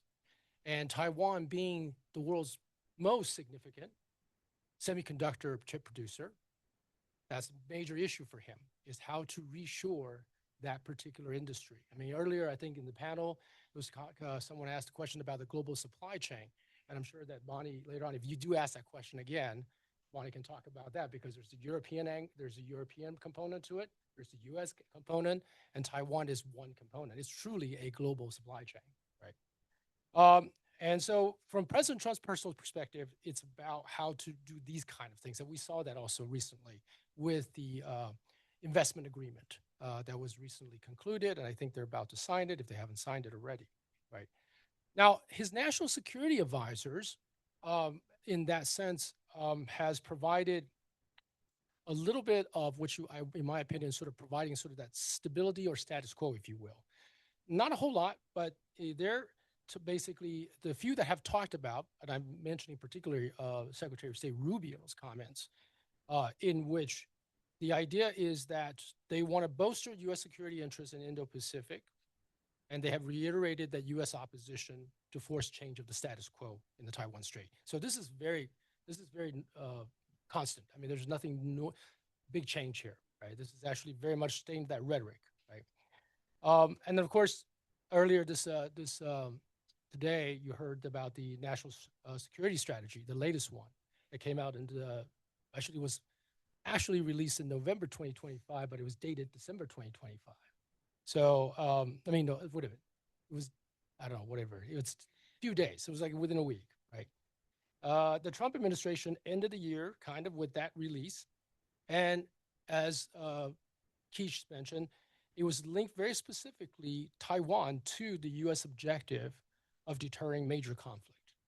That was that one section. And it talked about Taiwan. It talked about, and so it was very clear that that was one thing that they linked Taiwan to.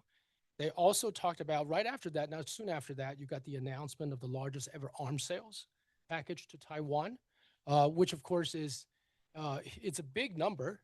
Of course, there's a lot of factors that go behind how it's going to be implemented, when it's going to be implemented, whether it's going to be implemented. And it's the part of it has to do with the Taiwan side, but a big part is also on the US side as well. And of course, the NSS at the end of that session, if you ever haven't gone back to look at the NSS, go back and look at the NSS. At the end of that section about deterring military conflict, it almost seems a little like they're forcing something into it. And they want to, they said, reiterate the US policy of one China policy and that our opposition against unilateral changes in the status quo in the Taiwan Strait, right? So that sort of is the Trump, his national security advisors kind of a dynamic. But we are in a democracy and we have multiple different groups. And so one thing is that throughout 2025, we continue to see a very strong bipartisan consensus in the Congress when it comes to supporting Taiwan, while largely in the context of opposition to China. Now, this is not new. This is basically, this bipartisan consensus has been going on at least since the first Trump administration. It really solidified, I think, during the Biden administration. And for those of you who are interested in the, a really good primer, in-depth look at the Congress's role in terms of U.S. policymaking toward China and Taiwan in that context. GW's Professor Sutter came out with a book about 2 years ago on that. And he has long years of experience being a part of that branch of office and also watching all this thing. But there's a very strong bipartisan consensus against China. And actually last year, the congressional legislation, and Congress has passed a lot of resolutions in the past. Resolutions are very good, they're very strong, they're very symbolic, but they're resolutions, which means that there are no enforceable value to them, right? They're basically suggestions. But last year, we saw a lot more congressional legislations that were actually legislations. They're not just simply resolutions. And it encompass a wide range of things that Congress thinks that the United States should be doing with respect to Taiwan, supporting Taiwan, various levels, and so on and so forth. And so that is a very significant point. And of course, in the late 2025, I was talking about the arms sales package. I mean, let's not, and also Keish talked about earlier today, we have some very interesting dynamics, at least maybe not interesting, but certainly new. I mean, we've been wanting Taiwan to develop a more asymmetrical defense capabilities. So there has been announcements about US companies partnering, public announcements, partnering with Taiwan, developing those asymmetrical capabilities, especially in the unmanned realm. And of course, the biggest player right now that we can see is Anduril, right? They're actively promoting that, developing that capacity with Taiwan, right? So if you put all of this together, the US side of the equation, in my opinion, there has not been any radical change in terms of US policy toward Taiwan. Right? Frankly, it's been pretty much the same. I'm going to bastardize this because, it's been a long time since I studied French, but it's kind of like the French said, plus ça change, plus c'est la même chose. Right? The more they change, the more they stay the same. A lot of the changes we saw was at the surface level. But underneath, so far, it would seem that US policy toward Taiwan has been pretty much remaining stable in terms of the larger continuity. Moving on to the Taiwan side of the equation. So I think it's very clear. So the Lai administration came along 1 year before. So 2024, they were elected in January 2024. His administration was inaugurated in May 2024. And basically, this is the third consecutive DPP presidential term. There was two previous, the time when Lai Ching-te was her vice president during the second term, and then he basically won the DPP presidency again in 2024. And I think you can see that they have worked very hard, the administration in Taiwan, to present itself as an indispensable partner to the United States. Right? And that's very clear. I mean, if some of the things that you can see, for example, in March of last year, President Lai's office came out with the 17 major strategies to counter Chinese infiltration and influence. And that has been a persistent criticism on the part of the United States that Taiwan is not doing enough to ensure its national security, its internal security, and it needs to do more. And secondly, around the same month too, is the Quadrennial Defense Report. The Quadrennial Defense Report talks about the need to increase Taiwan's defense budget, which is something that also a persistent US criticism. And at the same time, and if I'm not wrong about this, I kind of went back as far as I could, looking at successive Taiwan Defense Ministry reporting. This was the first time, the 2025 one, quadrennial one, in which they have a standalone section just talking about US-Taiwan military cooperation, highlighting that Taiwan partnership with the United States is very critical. And of course, it's been a while, but they also reiterated the fact that Taiwan is right at the forefront of the first island chain, right, in terms of our strategic defense perimeter. So all of these things, and of course, yeah, we talked about at length the special defense budget that came out in November. Again, a lot of that is, sort of really working to ensure, to make sure that Taiwan is part of that perimeter. And of course, let's not forget, last March, TSMC also announced that it was going to increase its investment in its U.S. Fab facilities here in the United States. And of course, later on, we saw the agreement that they're going to do even more, right? So that's really the DPP side. So we are dealing with a divided government in Taiwan, right? We have a DPP administration. They lost their legislative majority. Lai Ching-te actually was not able to duplicate the majority votes that his predecessor was able to achieve. He was basically won by a minority vote, 46% roughly, but the DPP lost the majority in the legislature. KMT is there mainly because of the TPP's help, and so they maintain a very slim majority in the legislature. And of course, we all, again, for the special defense budget, we know that that has been sort of stuck there.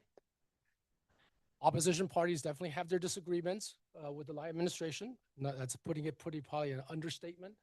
But I personally don't see that there is any indication that despite these political contestation at the domestic level, that the KMT or the DPP are not in favor or not committed to defense of Taiwan or not realizing the necessity of Taiwan strengthening its defense.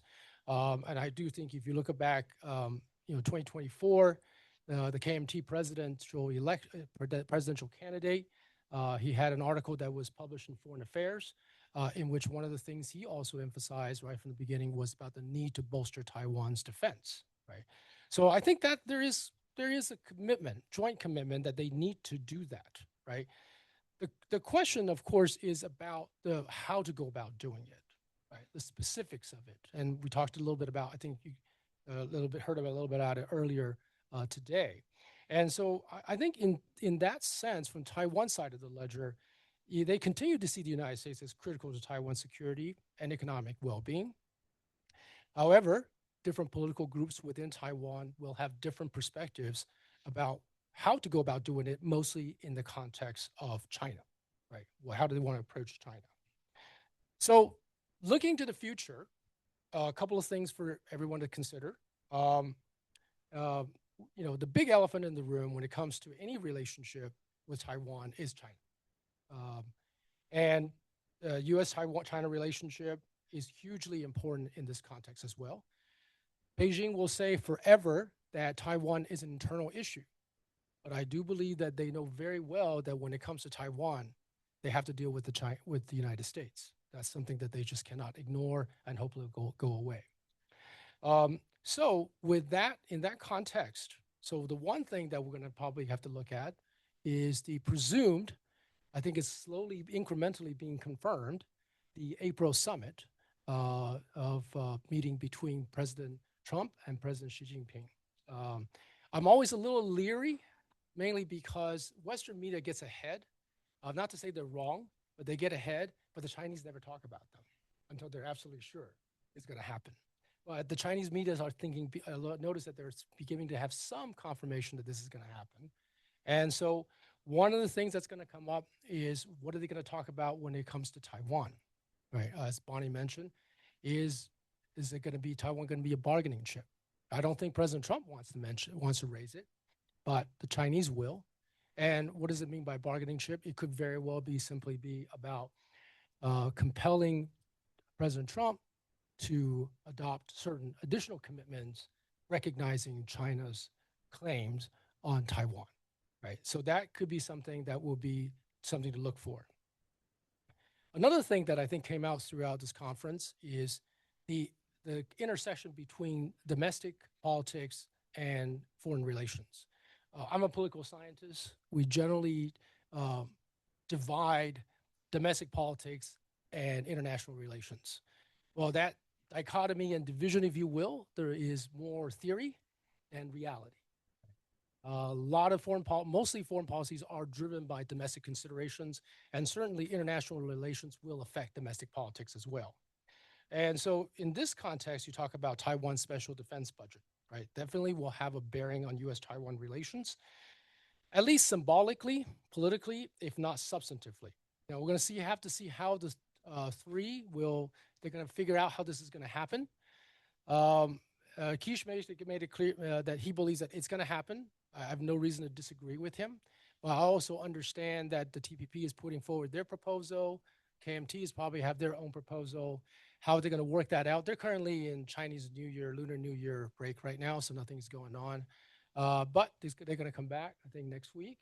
And then, I was watching something, the KMT Legislative Yuan leader, Yuan Zhang, he was talking about that this bill will be the first thing on the legislative agenda when they come back from the Chinese New Year. So we'll see how that goes. And then certainly we will have to see. And of course, the U.S. influence is very clear on this point. I mean, if you all read about how there were dozens of U.S. congressional members, written letters expressing or publicly stating their concern about whether this defense budget was going to pass and how that it could impact Taiwan relations, Taiwan's ability to defend itself in the Taiwan Strait. And U.S. influence is not something that Taiwan is going to ignore. We've always had tremendous influence, especially we provide basically the security umbrella for Taiwan. And that's going on for decades, right? There's some other factors to talk and continue to talk about local elections, and this is just something for you to think about. Earlier, we were talking about Taiwan's local elections. In the U.S., we also have midterm elections that are coming up. It may or may not, I feel like whatever the midterm elections here in the U.S. probably aren't going to have a whole lot of impact in terms of how, at least in terms of the bipartisan congressional consensus. I don't think that's going to change. That bipartisan is pretty solid. In fact, a Democratic Congress may be even tougher when it comes to China and may even exert greater pressure on Taiwan to do more things, right? So that's something that to consider. On Taiwan, we were earlier talking about the local elections, right? Again, I don't think that's going to be a particularly strong because really it's a local election, right? And when you get to national elections, China comes into the play. When you talk about local elections, oftentimes China's not at play. It's all about things that we're talking about earlier today about housing issues, about youth unemployment, about all of these issues that are playing out. However, and of course, we also have to keep in mind, Taiwan's legislature is constitutionally significantly weaker than the executive branch. I mean, in terms of budget, they can't propose budget bills. They can only review, they can freeze, they can cut, but they can't really propose anything, right? Significantly weaker than the US Congress. However, they may there may be, they may decide if the KMT wins or the blue side wins, it might be a situation where they might be leveraging that to really put up a stronger, and mainly for political reasons, to against any potential administration measures that could impact how the allocation of resources down to the local level, because that's another perennial issue as well in terms of how the local governments can receive more resources because they do most of the real governance anyway. And that's the case anywhere else. So these are the couple of things that I just put out for people to consider, and maybe they'll come up during the Q&A, and then we can have further discussions about those. So thank you very much. Thank you, John, for taking us through U.S.-Taiwan relations from both sides of the equation. And now we'll cap off the panel with Leyland online. So Leyland, the floor is yours. Can you hear me? Yes. Perfect. So first and foremost, Richard, thank you so much for putting this together. Adam and the rest of the team, I am sorry that I have not been able to come up there rather, because I'm based in Miami, to be there in person. But I have to be a father first, and my wife is working this week, and so it's me that has to pick up the kids later on. So, but I'm definitely there with you in spirit. Bonnie, John, it's a pleasure to be on this panel with you. For those of you who don't know out in the audience, I'm going to put in a plug for Bonnie's program, the Taiwan U.S. Policy Program, which I had the incredible pleasure of doing a few years ago. And it was an incredible experience, an incredible whirlwind experience where basically, mid-career and eventually senior level folks, both from the US and Europe, 5 from the US, 5 from Europe, they come together first in DC to meet with everybody who focuses on the Taiwan issue. And then we all head to Taiwan together, first to Taipei and then to another city in order to really meet with people from all facets of Taiwanese society. So I had traveled to Taiwan before, but I had never had the opportunity to really meet with such a wide swath of people throughout the whole Taiwanese society. And so if you guys have not heard about the program, you should absolutely apply for it. And Bonnie it continues to be a great leader of that program. Also, happy Year of the Horse, right? Ma Dao Cheng Gong. Happy New Year of the Horse to everybody there. I want to start off with a story. And this story is from a couple weeks ago. I was in Panama, and Panama is a very important country for me because I'm Panamanian American. Both my parents are from there, so it's very much view of it as my second home. And I was invited by the U.S. Embassy to basically do a speaking and media tour about Chinese malign activities throughout the Western Hemisphere and how Panama is a case study of that. And one of the people that I met with was local Panamanian legislators. And specifically one legislator named Jose Barboni. And he actually just led a delegation, a Panamanian delegation to Taiwan. And he was, that delegation was the second delegation that had gone to Taiwan in just 2 or 3 months' time. They went and they met with the Hsinchu Development Park and Evergreen for port development, and the TSMC, UMC, MediaTek, semiconductor companies there in order to try to get Taiwanese investment into a potential semiconductor packaging plant and hub that Panama aspires to become.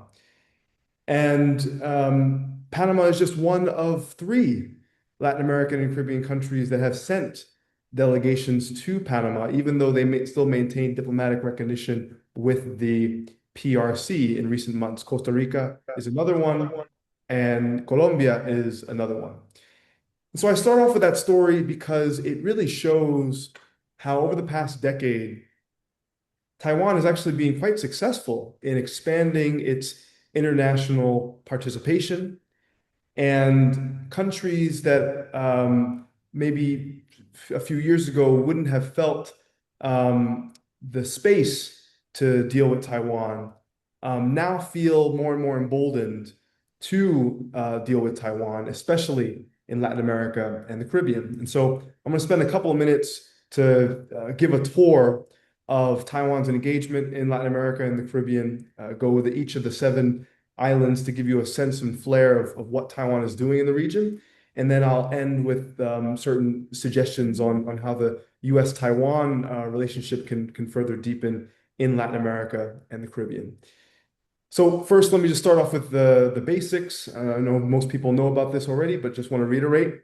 Obviously, Taiwan has just 12 diplomatic allies left in the world. Of the 12, 7 of them are here in Latin America and the Caribbean: Belize, Haiti, Guatemala, Paraguay, St. Kitts and Nevis, St. Lucia, St. Vincent, and the Grenadines.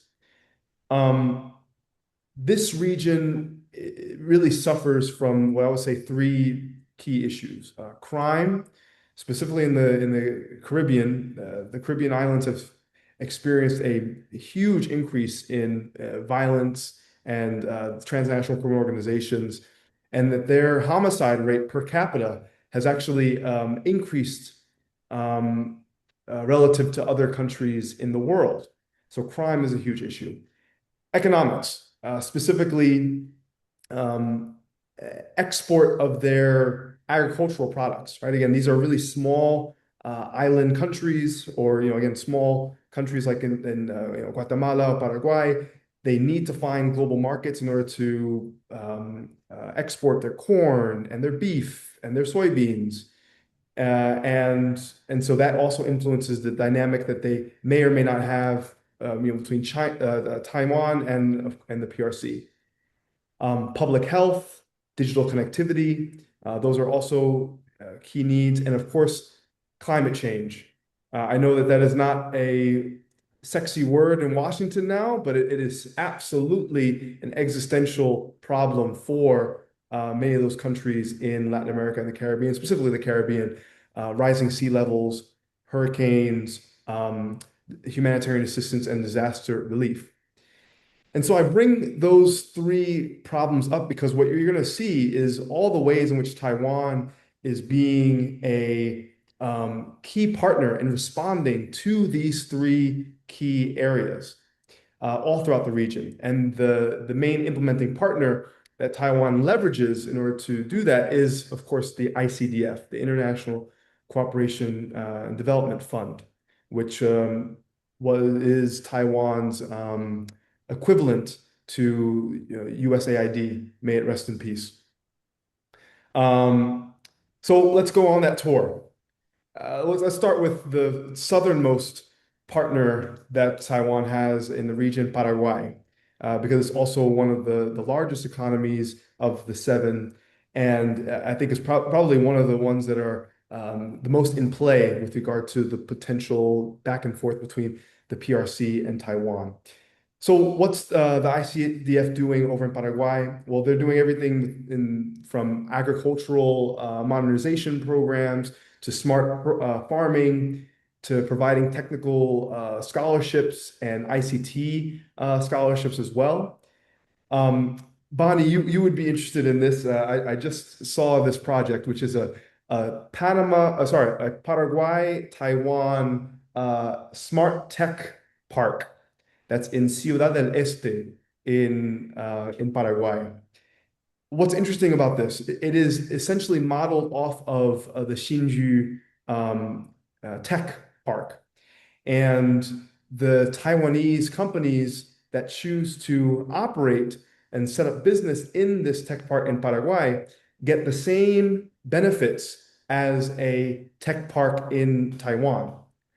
You'll recall after the TUP program, all of us had to write our own reports on the specific research that we wanted to do. And of course, mine was on how can Taiwan be a better partner in Latin America and the Caribbean. And one of the suggestions that I had was that the Taiwanese government should absolutely provide more incentives for the Taiwanese private sector to invest in the region, because it's so geographically far. Taiwanese companies need more of an incentive to expand beyond, say, the comfortable areas in Southeast Asia, right? And so I think that this is a textbook example of how Taiwan can continue to leverage the private sector. Specifically, the benefits that it has is that like a Taiwanese company that operates there has rent-free opportunity for the first 2 years. And then from year 3 and 4, there's a 40% decrease in rent. And then for the year 5 and 6, it's a 20% decrease in rent. So it'll be interesting to track that and see whether that actually brings more Taiwanese investment in Paraguay. I'll mention, though, that, of course, Paraguay has a very strong private sector, especially beef producers and soybean producers, who are clamoring for Paraguay to switch diplomatic recognition because they, of course, see a much larger potential market in the PRC. And so there are definitely elements within Paraguay that are clamoring for that. And lastly, you see certain elements, you would say PRC influence playbook happening and playing out in Paraguay. There was a Al Jazeera documentary that came out in the middle or towards the end of last year, in which they talked specifically about a Chinese businessman named Shi Dizi, who had been in Paraguay for over a decade. And he has legitimate business interests, but he's also involved in illicit activity, Chinese criminal activities. He's also the president of a local United Front, friendship association in Paraguay. And there was evidence that he was visiting the Chinese embassy in neighboring Brazil time and time again in order to basically brief them on his efforts to try to leverage his economic and criminal ties to try to pressure local politicians to switch diplomatic recognition. So that is a very, again, specific example there. So moving on from Paraguay to Guatemala, you see similar projects that the ICDF is doing, creating a hospital and maternal health projects, a corn production technical assistance program, a digital governance cooperation program. President Bernardo Arevalo has confirmed over and over again his unwavering support for Taiwan as well. But again, just like in Paraguay, there is a small but growing private sector group that's clamoring for Guatemala to potentially switch diplomatic recognition. Moving on to Haiti. Of course, Haiti is probably the most unstable country of the 7. And yet the ICDF is still very much active in the country with rice production, programming, vegetable production. There's still Taiwanese embassy and diplomatic presence in the country, despite the ongoing gang battles that are happening on a day-to-day basis in Port-au-Prince. There's a very robust humanitarian assistance program that is going on there as well. But curiously, last year in May, when the PRC had its China CELAC summit in Beijing, and CELAC is the Community for Latin America and Caribbean States, right, a regional body. When they had that China CELAC forum, Haiti curiously sent a diplomatic delegation. And so that is quite interesting as well, take it as you may. Now, moving on to what I call the 3 saints, Saint Kitts and Nevis, Saint Lucia, and Saint Vincent and the Grenadines. You see the ICDF very much active in smart agriculture projects, in capacity building for small businesses, trying to get more scholarships for people in those regions to come to Taiwan for short-term and long-term study. In St. Lucia, you have specifically a community business revitalization project where the ICDF provides micro loans to small businesses to scale and plus up. In St. Kitts and Nevis, you've got a smart water supply project, which includes a desalination plant. You also have a digital identity and authentication project that the ICDF is building there, as well as a solid waste management project. And then in St. Vincent and the Grenadines, you have what's interesting. I would say is it's a response to China's global security initiative, right? As I mentioned before, crime is a growing issue in the Caribbean. St. Vincent and Grenadines is a victim of that, and so the ICDF has created a public safety and intelligence video program where they have helped the local St. Vincent and Grenadines police forces set up 148 cameras, as well as a command center, and using sort of digital and AI in order to increase public security. I think that is absolutely a direct response to some of China's growing security cooperation in the region through Huawei and ZTE and Dahua and Hikvision, and of course its global security initiative projects. But as some of the other countries that I mentioned, there is a growing effort on the part of the PRC to influence local politicians and local political issues in those countries. In St. Vincent and the Grenadines in particular, at the end of last year, SVG had a presidential election, and the long-standing Prime Minister, Ralph Gonzalez, who was a strong Taiwan supporter, even though, of course, he had issues with potential corruption and being a strong man, he had warned that the PRC was actively trying to get his political opposition to be elected. And lo and behold, Godwin Friday of the opposition party was elected. And during his campaign trail, he had floated the idea of potentially switching diplomatic recognition from Taiwan to the PRC in order to, again, open up larger markets and also to establish citizenship by investment program that SVG does not have. Which brings me to another issue. For those in the audience who might not be familiar with CBI, the Citizenship by Investment, this is probably one of the most important, if not least talked about issues in the Caribbean. There are 5 Caribbean countries that have Citizenship by Investment program. Obviously the US has something similar, like the EB5 investor program. Canada has something similar, right? EU has something similar.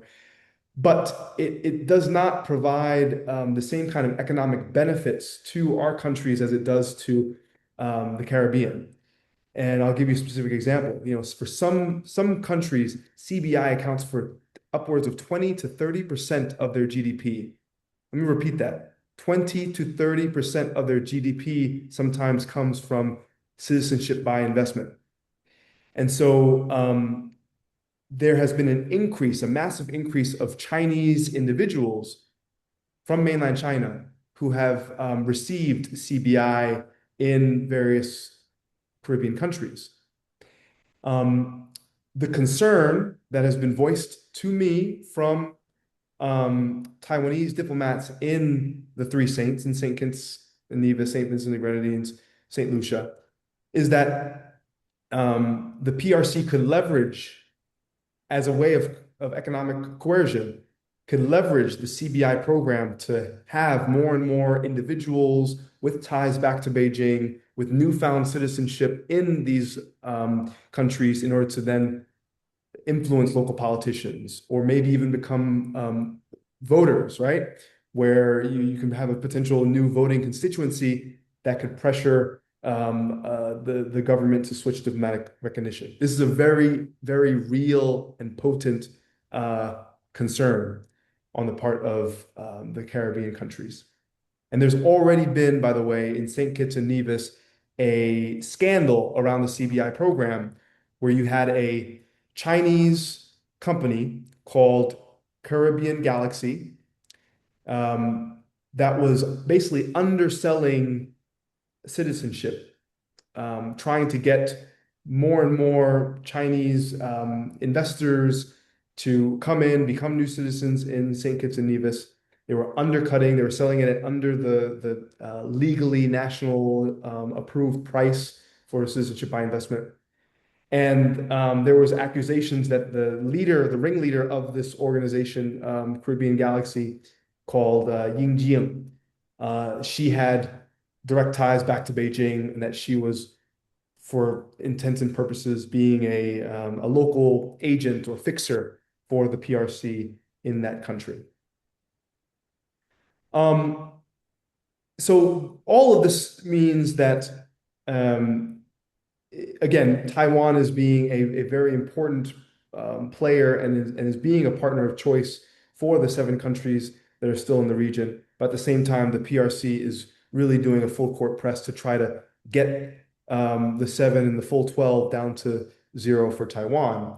And it's for that very reason that President Lai, in September of last year, actually hosted all of the security and intelligence chiefs of the 7 diplomatic allies to Taipei in order to have an exchange.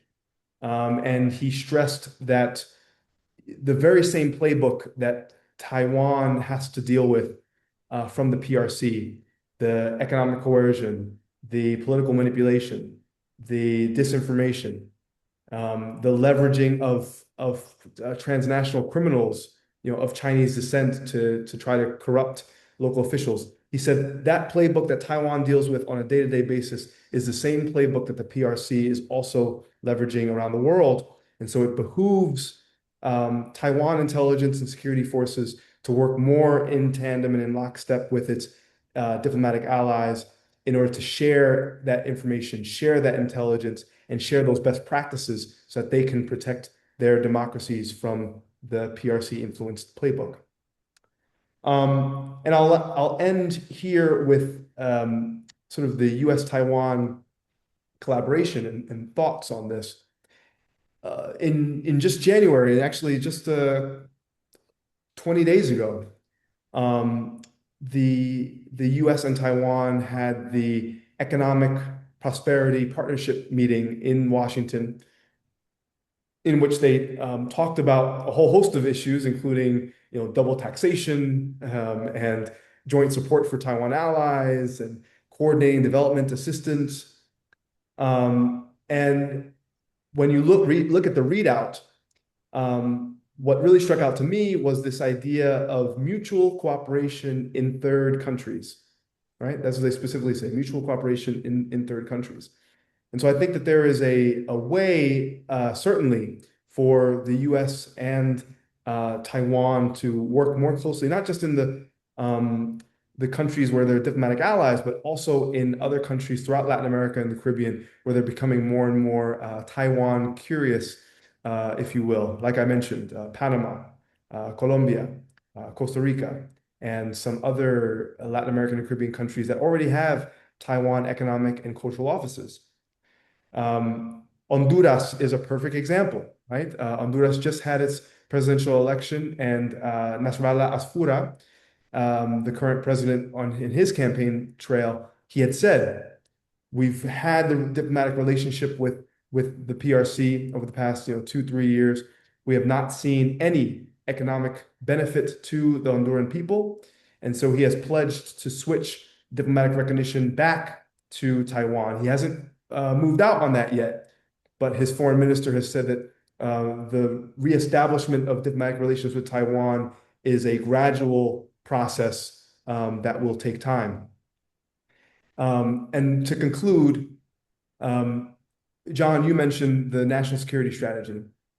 And for good and for bad, the Trump administration has prioritized Latin America and the Caribbean in a way that no other administration has done in certainly our lifetimes. Again, that is good and bad, but I do think it provides a important opportunity for the U.S. and Taiwan to work on further democratic governance issues in Latin America and the Caribbean and the entire Western Hemisphere. So let me stop there.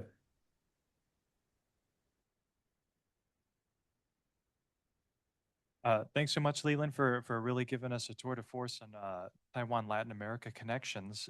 And that's kind of our summation of our brief trip around some parts of the world for Taiwan foreign relations in 2026. In the interest of time and seeing that we've got a lot of patient folks here as well, I'll hold on to my question in a little bit and would like to invite the audience to ask questions for our Q&A dialogue here. For asking questions, I would just ask if you'd please identify yourself and your affiliation, keep your question brief, and I'd also like to invite if there's students in the audience, if there's a student who'd like to ask the first question, I'd love to extend that to you, a student or prospective student. No students. Okay, so if there are others here, yes, you had your hand up. Hi, I'm Eliza Cormier here with the Global Taiwan Institute. And I just wanted to ask, so this morning the Supreme Court announced that it's striking down the Trump administration's global tariffs as emergency powers tariffs. And I just wanted to ask maybe Dr. Tai or anyone if you wanted to speculate on any implications this might have for the US-Taiwan trade agreement and investment agreements that you mentioned earlier. Thank you. I guess I've been targeted, so I'm gonna have to answer. The funny thing is actually as I was preparing to talk the talk, I actually thought about the Supreme Court thing, and I had it listed, but I didn't mention it. Thank you for mentioning it. I think one way to look at it is because Taiwan, in my opinion, because the current administration especially has basically emphasized its relationship with the United States very strongly. And so therefore there is that political component that irrespective of what the legal interpretation might be, Taiwan is going to have to work and wants to continue to work with the United States. Right? I think that's something that now, it could bring about, again, I don't want to speculate about just exactly how the White House will respond to all of this new ruling. But I think maybe this is a cop-out on my part, is I just think that at the end of the day, Taiwan is going to work to want to build itself. I don't think that's going to change, is build itself as a partner for the United States, as a critical security partner, an economic partner, and a partner in every dimension, right? If that means that it's going to have to do things that's going to, again, to present itself as a reliable partner, including increasing investments, what have you, they're going to do that as well. They're going to do that as well.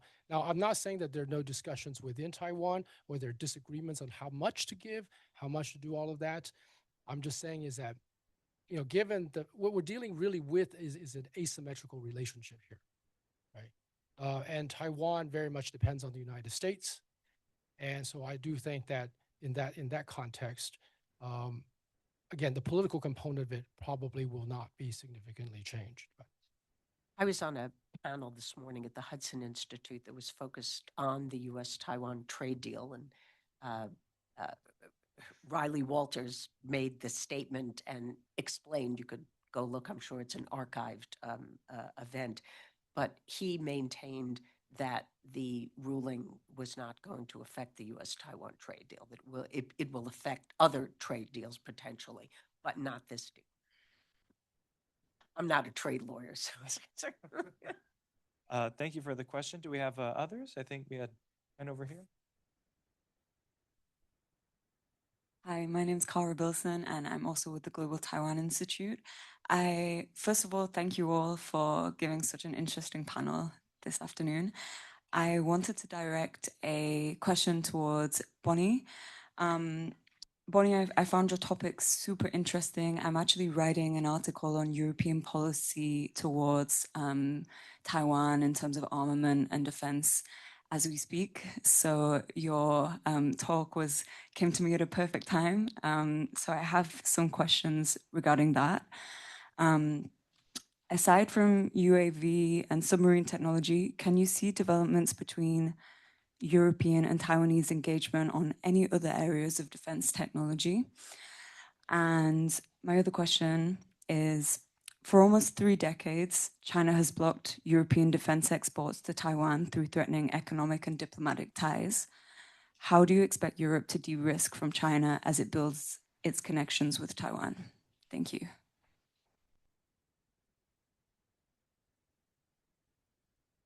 That second question seems to be sort of two parts. I mean, I don't think that European countries are going to be selling weapon systems to Taiwan. I do think we will see increasingly components and maybe participation in co-production. It's, some governments used to block their companies from actually providing components to larger weapons systems. And so there's, as I mentioned, there's a greater willingness to allow that going forward. But I think that ultimately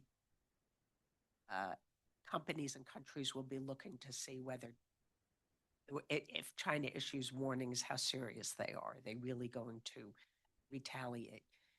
Companies that have been sanctioned by China for selling arms to Taiwan are not doing business with China. So it's basically symbolic.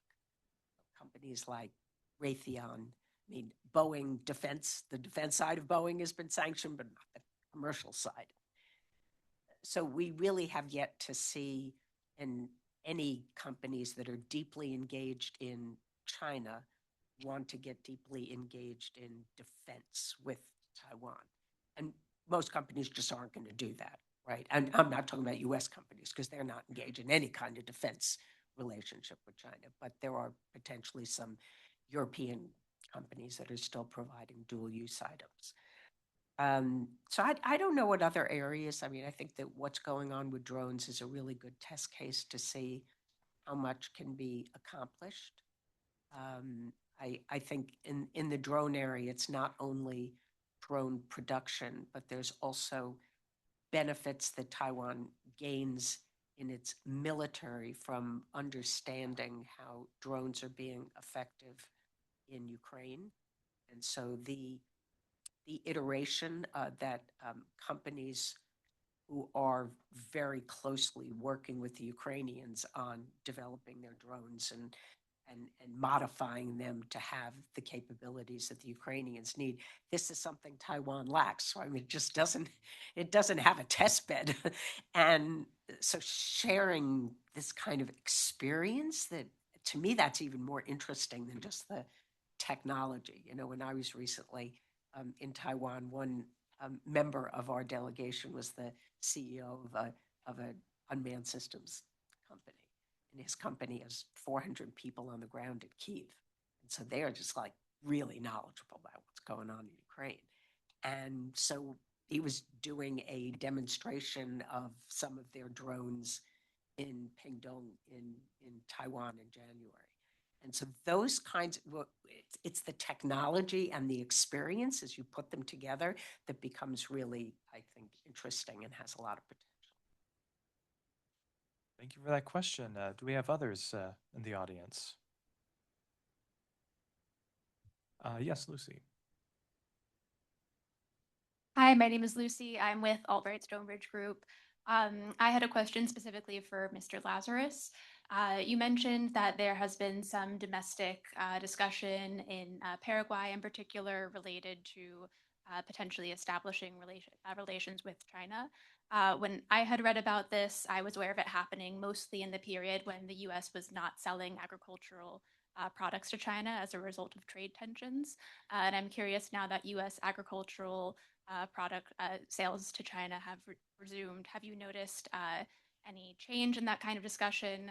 Presumably, the reentry of the US to the market could depress agricultural prices and make that a less attractive concept for leadership in Paraguay. So I'd just be curious if you had any thoughts there. No, Lucy, thank you so much for the question. And no, I think you're absolutely right. I think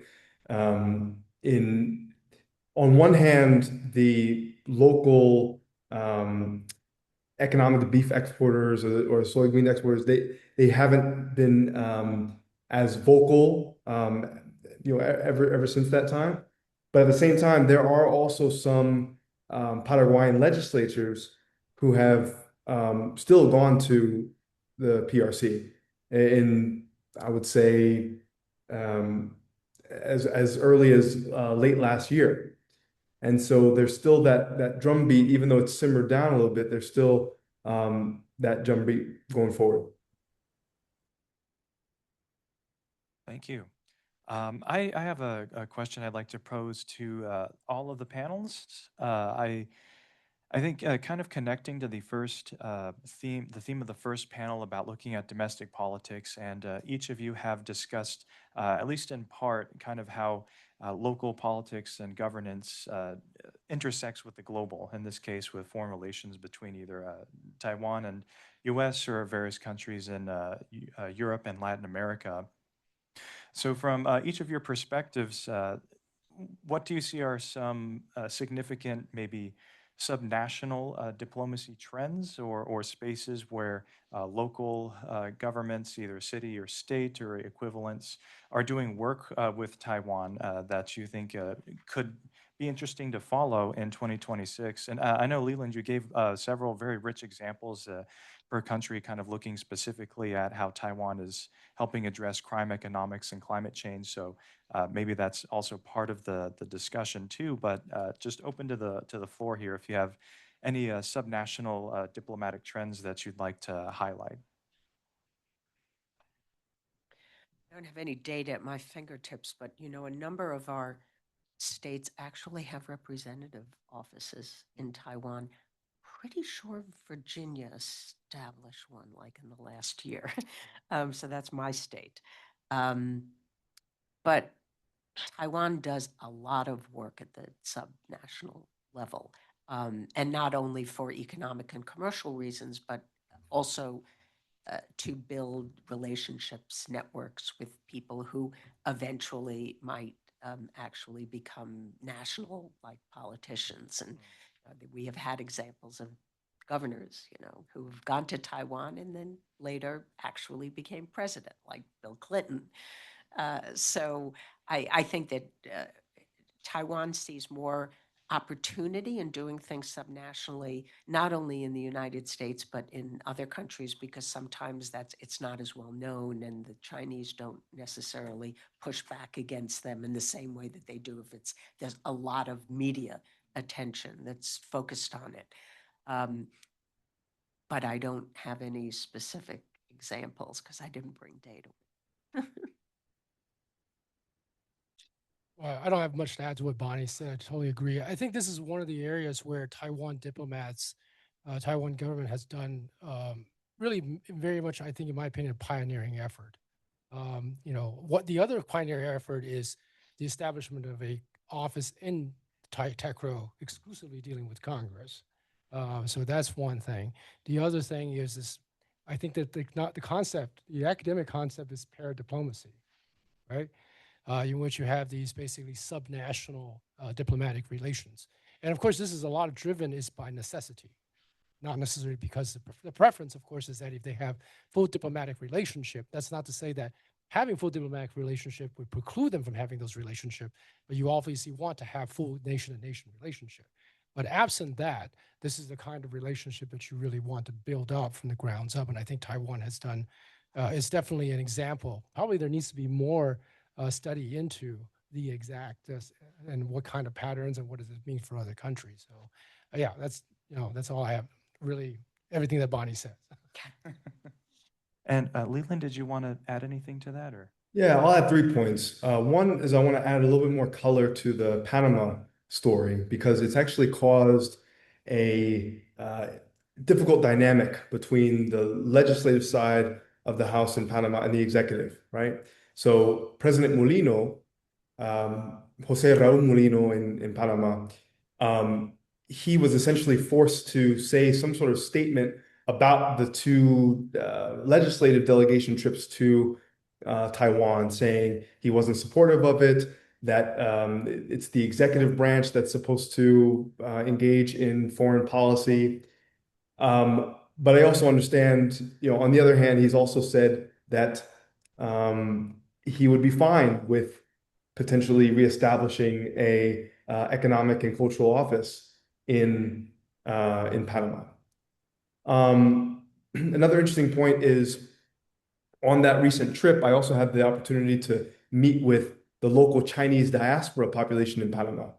And for those who might not know, I mean, Panama has some of the largest and oldest Panamanian, or rather Chinese diaspora communities throughout Latin America and the Caribbean, over 170 something years old.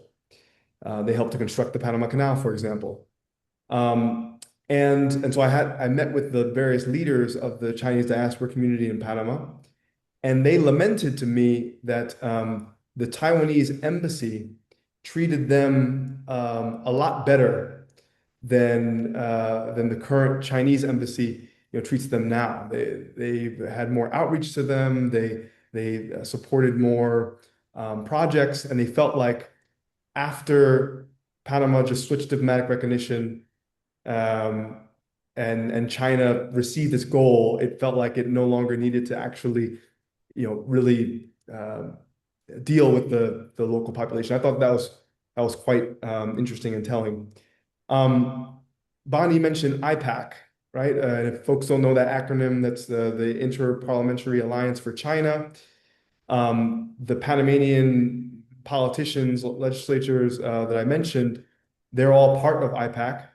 And it is definitely a mechanism, subnational sort of mechanism by which legislators can hear directly from Tsai Ing-wen and Lai Ching-te and these other Taiwanese politicians.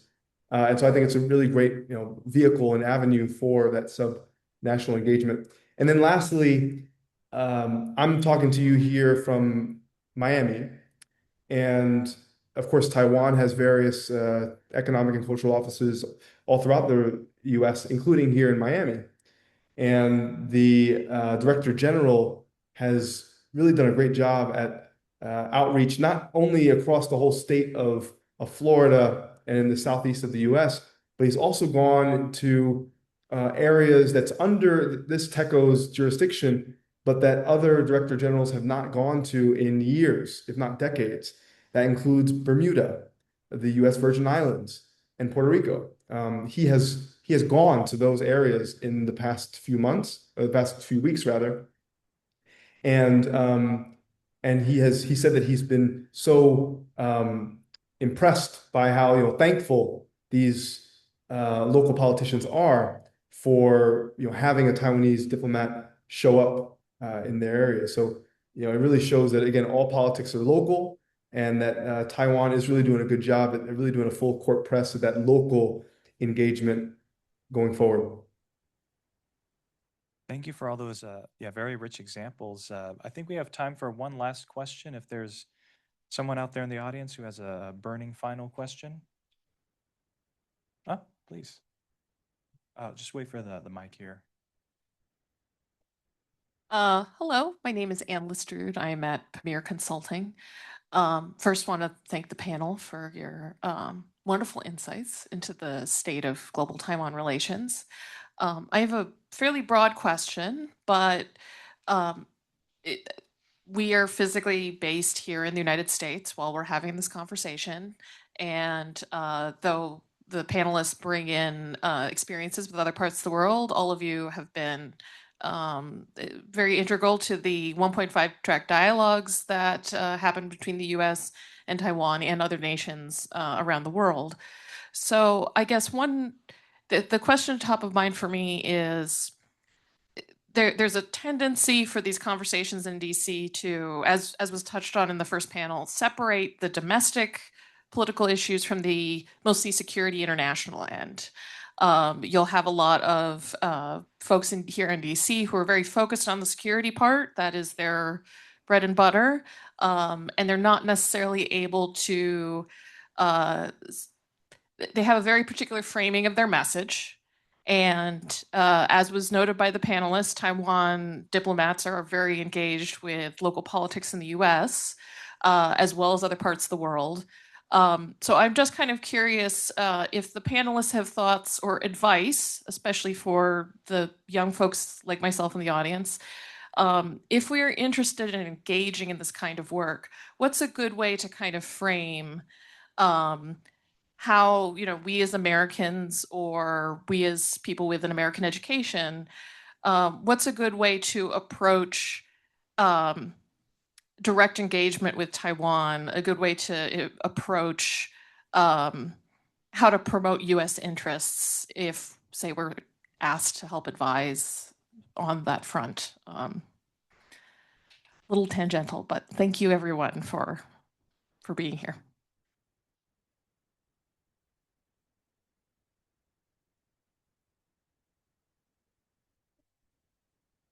That wasn't meant for me, right? Only that's for everyone.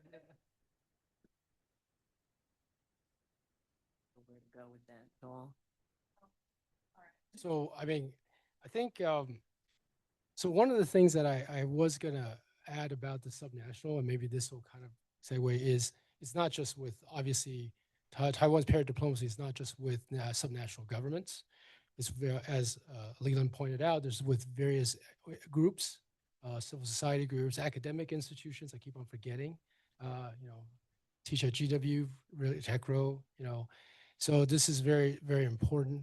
I guess at an individual level, I think I mean, there's so many different dimensions of engagement, right? So maybe one way to look at it is when you're dealing with Taiwan as an American, dealing with Taiwan, you don't necessarily have to confine yourself to that state to state kind of interaction. There are many other channels by which you can participate. There are many different groups here in the audience, representing different groups in the audience. So that's one way for Americans to engage Taiwan. And there obviously there's the business side, there is the civil society side, there is all kinds of various.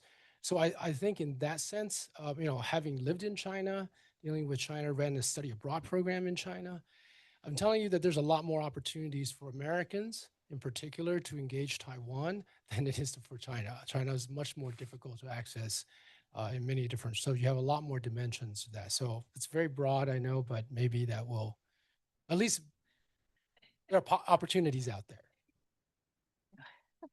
I hope that's what you're, yeah. Well, maybe I can also address part of that from an education standpoint. Two activities I want to highlight that we do here at George Washington University.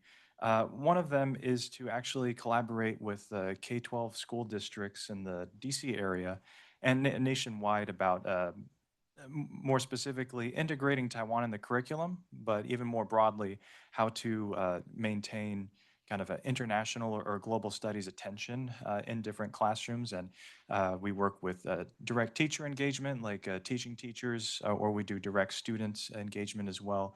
We have this one project going on where we do kind of like a Model UN type simulation, but the focus is on cross-strait relations and how to avoid armed conflict across the Taiwan Strait. So it does challenge, and John actually spoke to this group of students a couple of years ago. I think in the education space, when we want to kind of frame to students that the world is much closer than it might appear on the map. If anyone takes out just a smartphone, for example, there's a global story just to say with that. So kind of packaging how global our connectivity is to students, and then how Taiwan is an important piece of that. That's an interesting and novel way that our team here is exploring how to expand Taiwan attention or Taiwan studies. And the second is maybe taking inspiration from Leland earlier, doing a quick plug.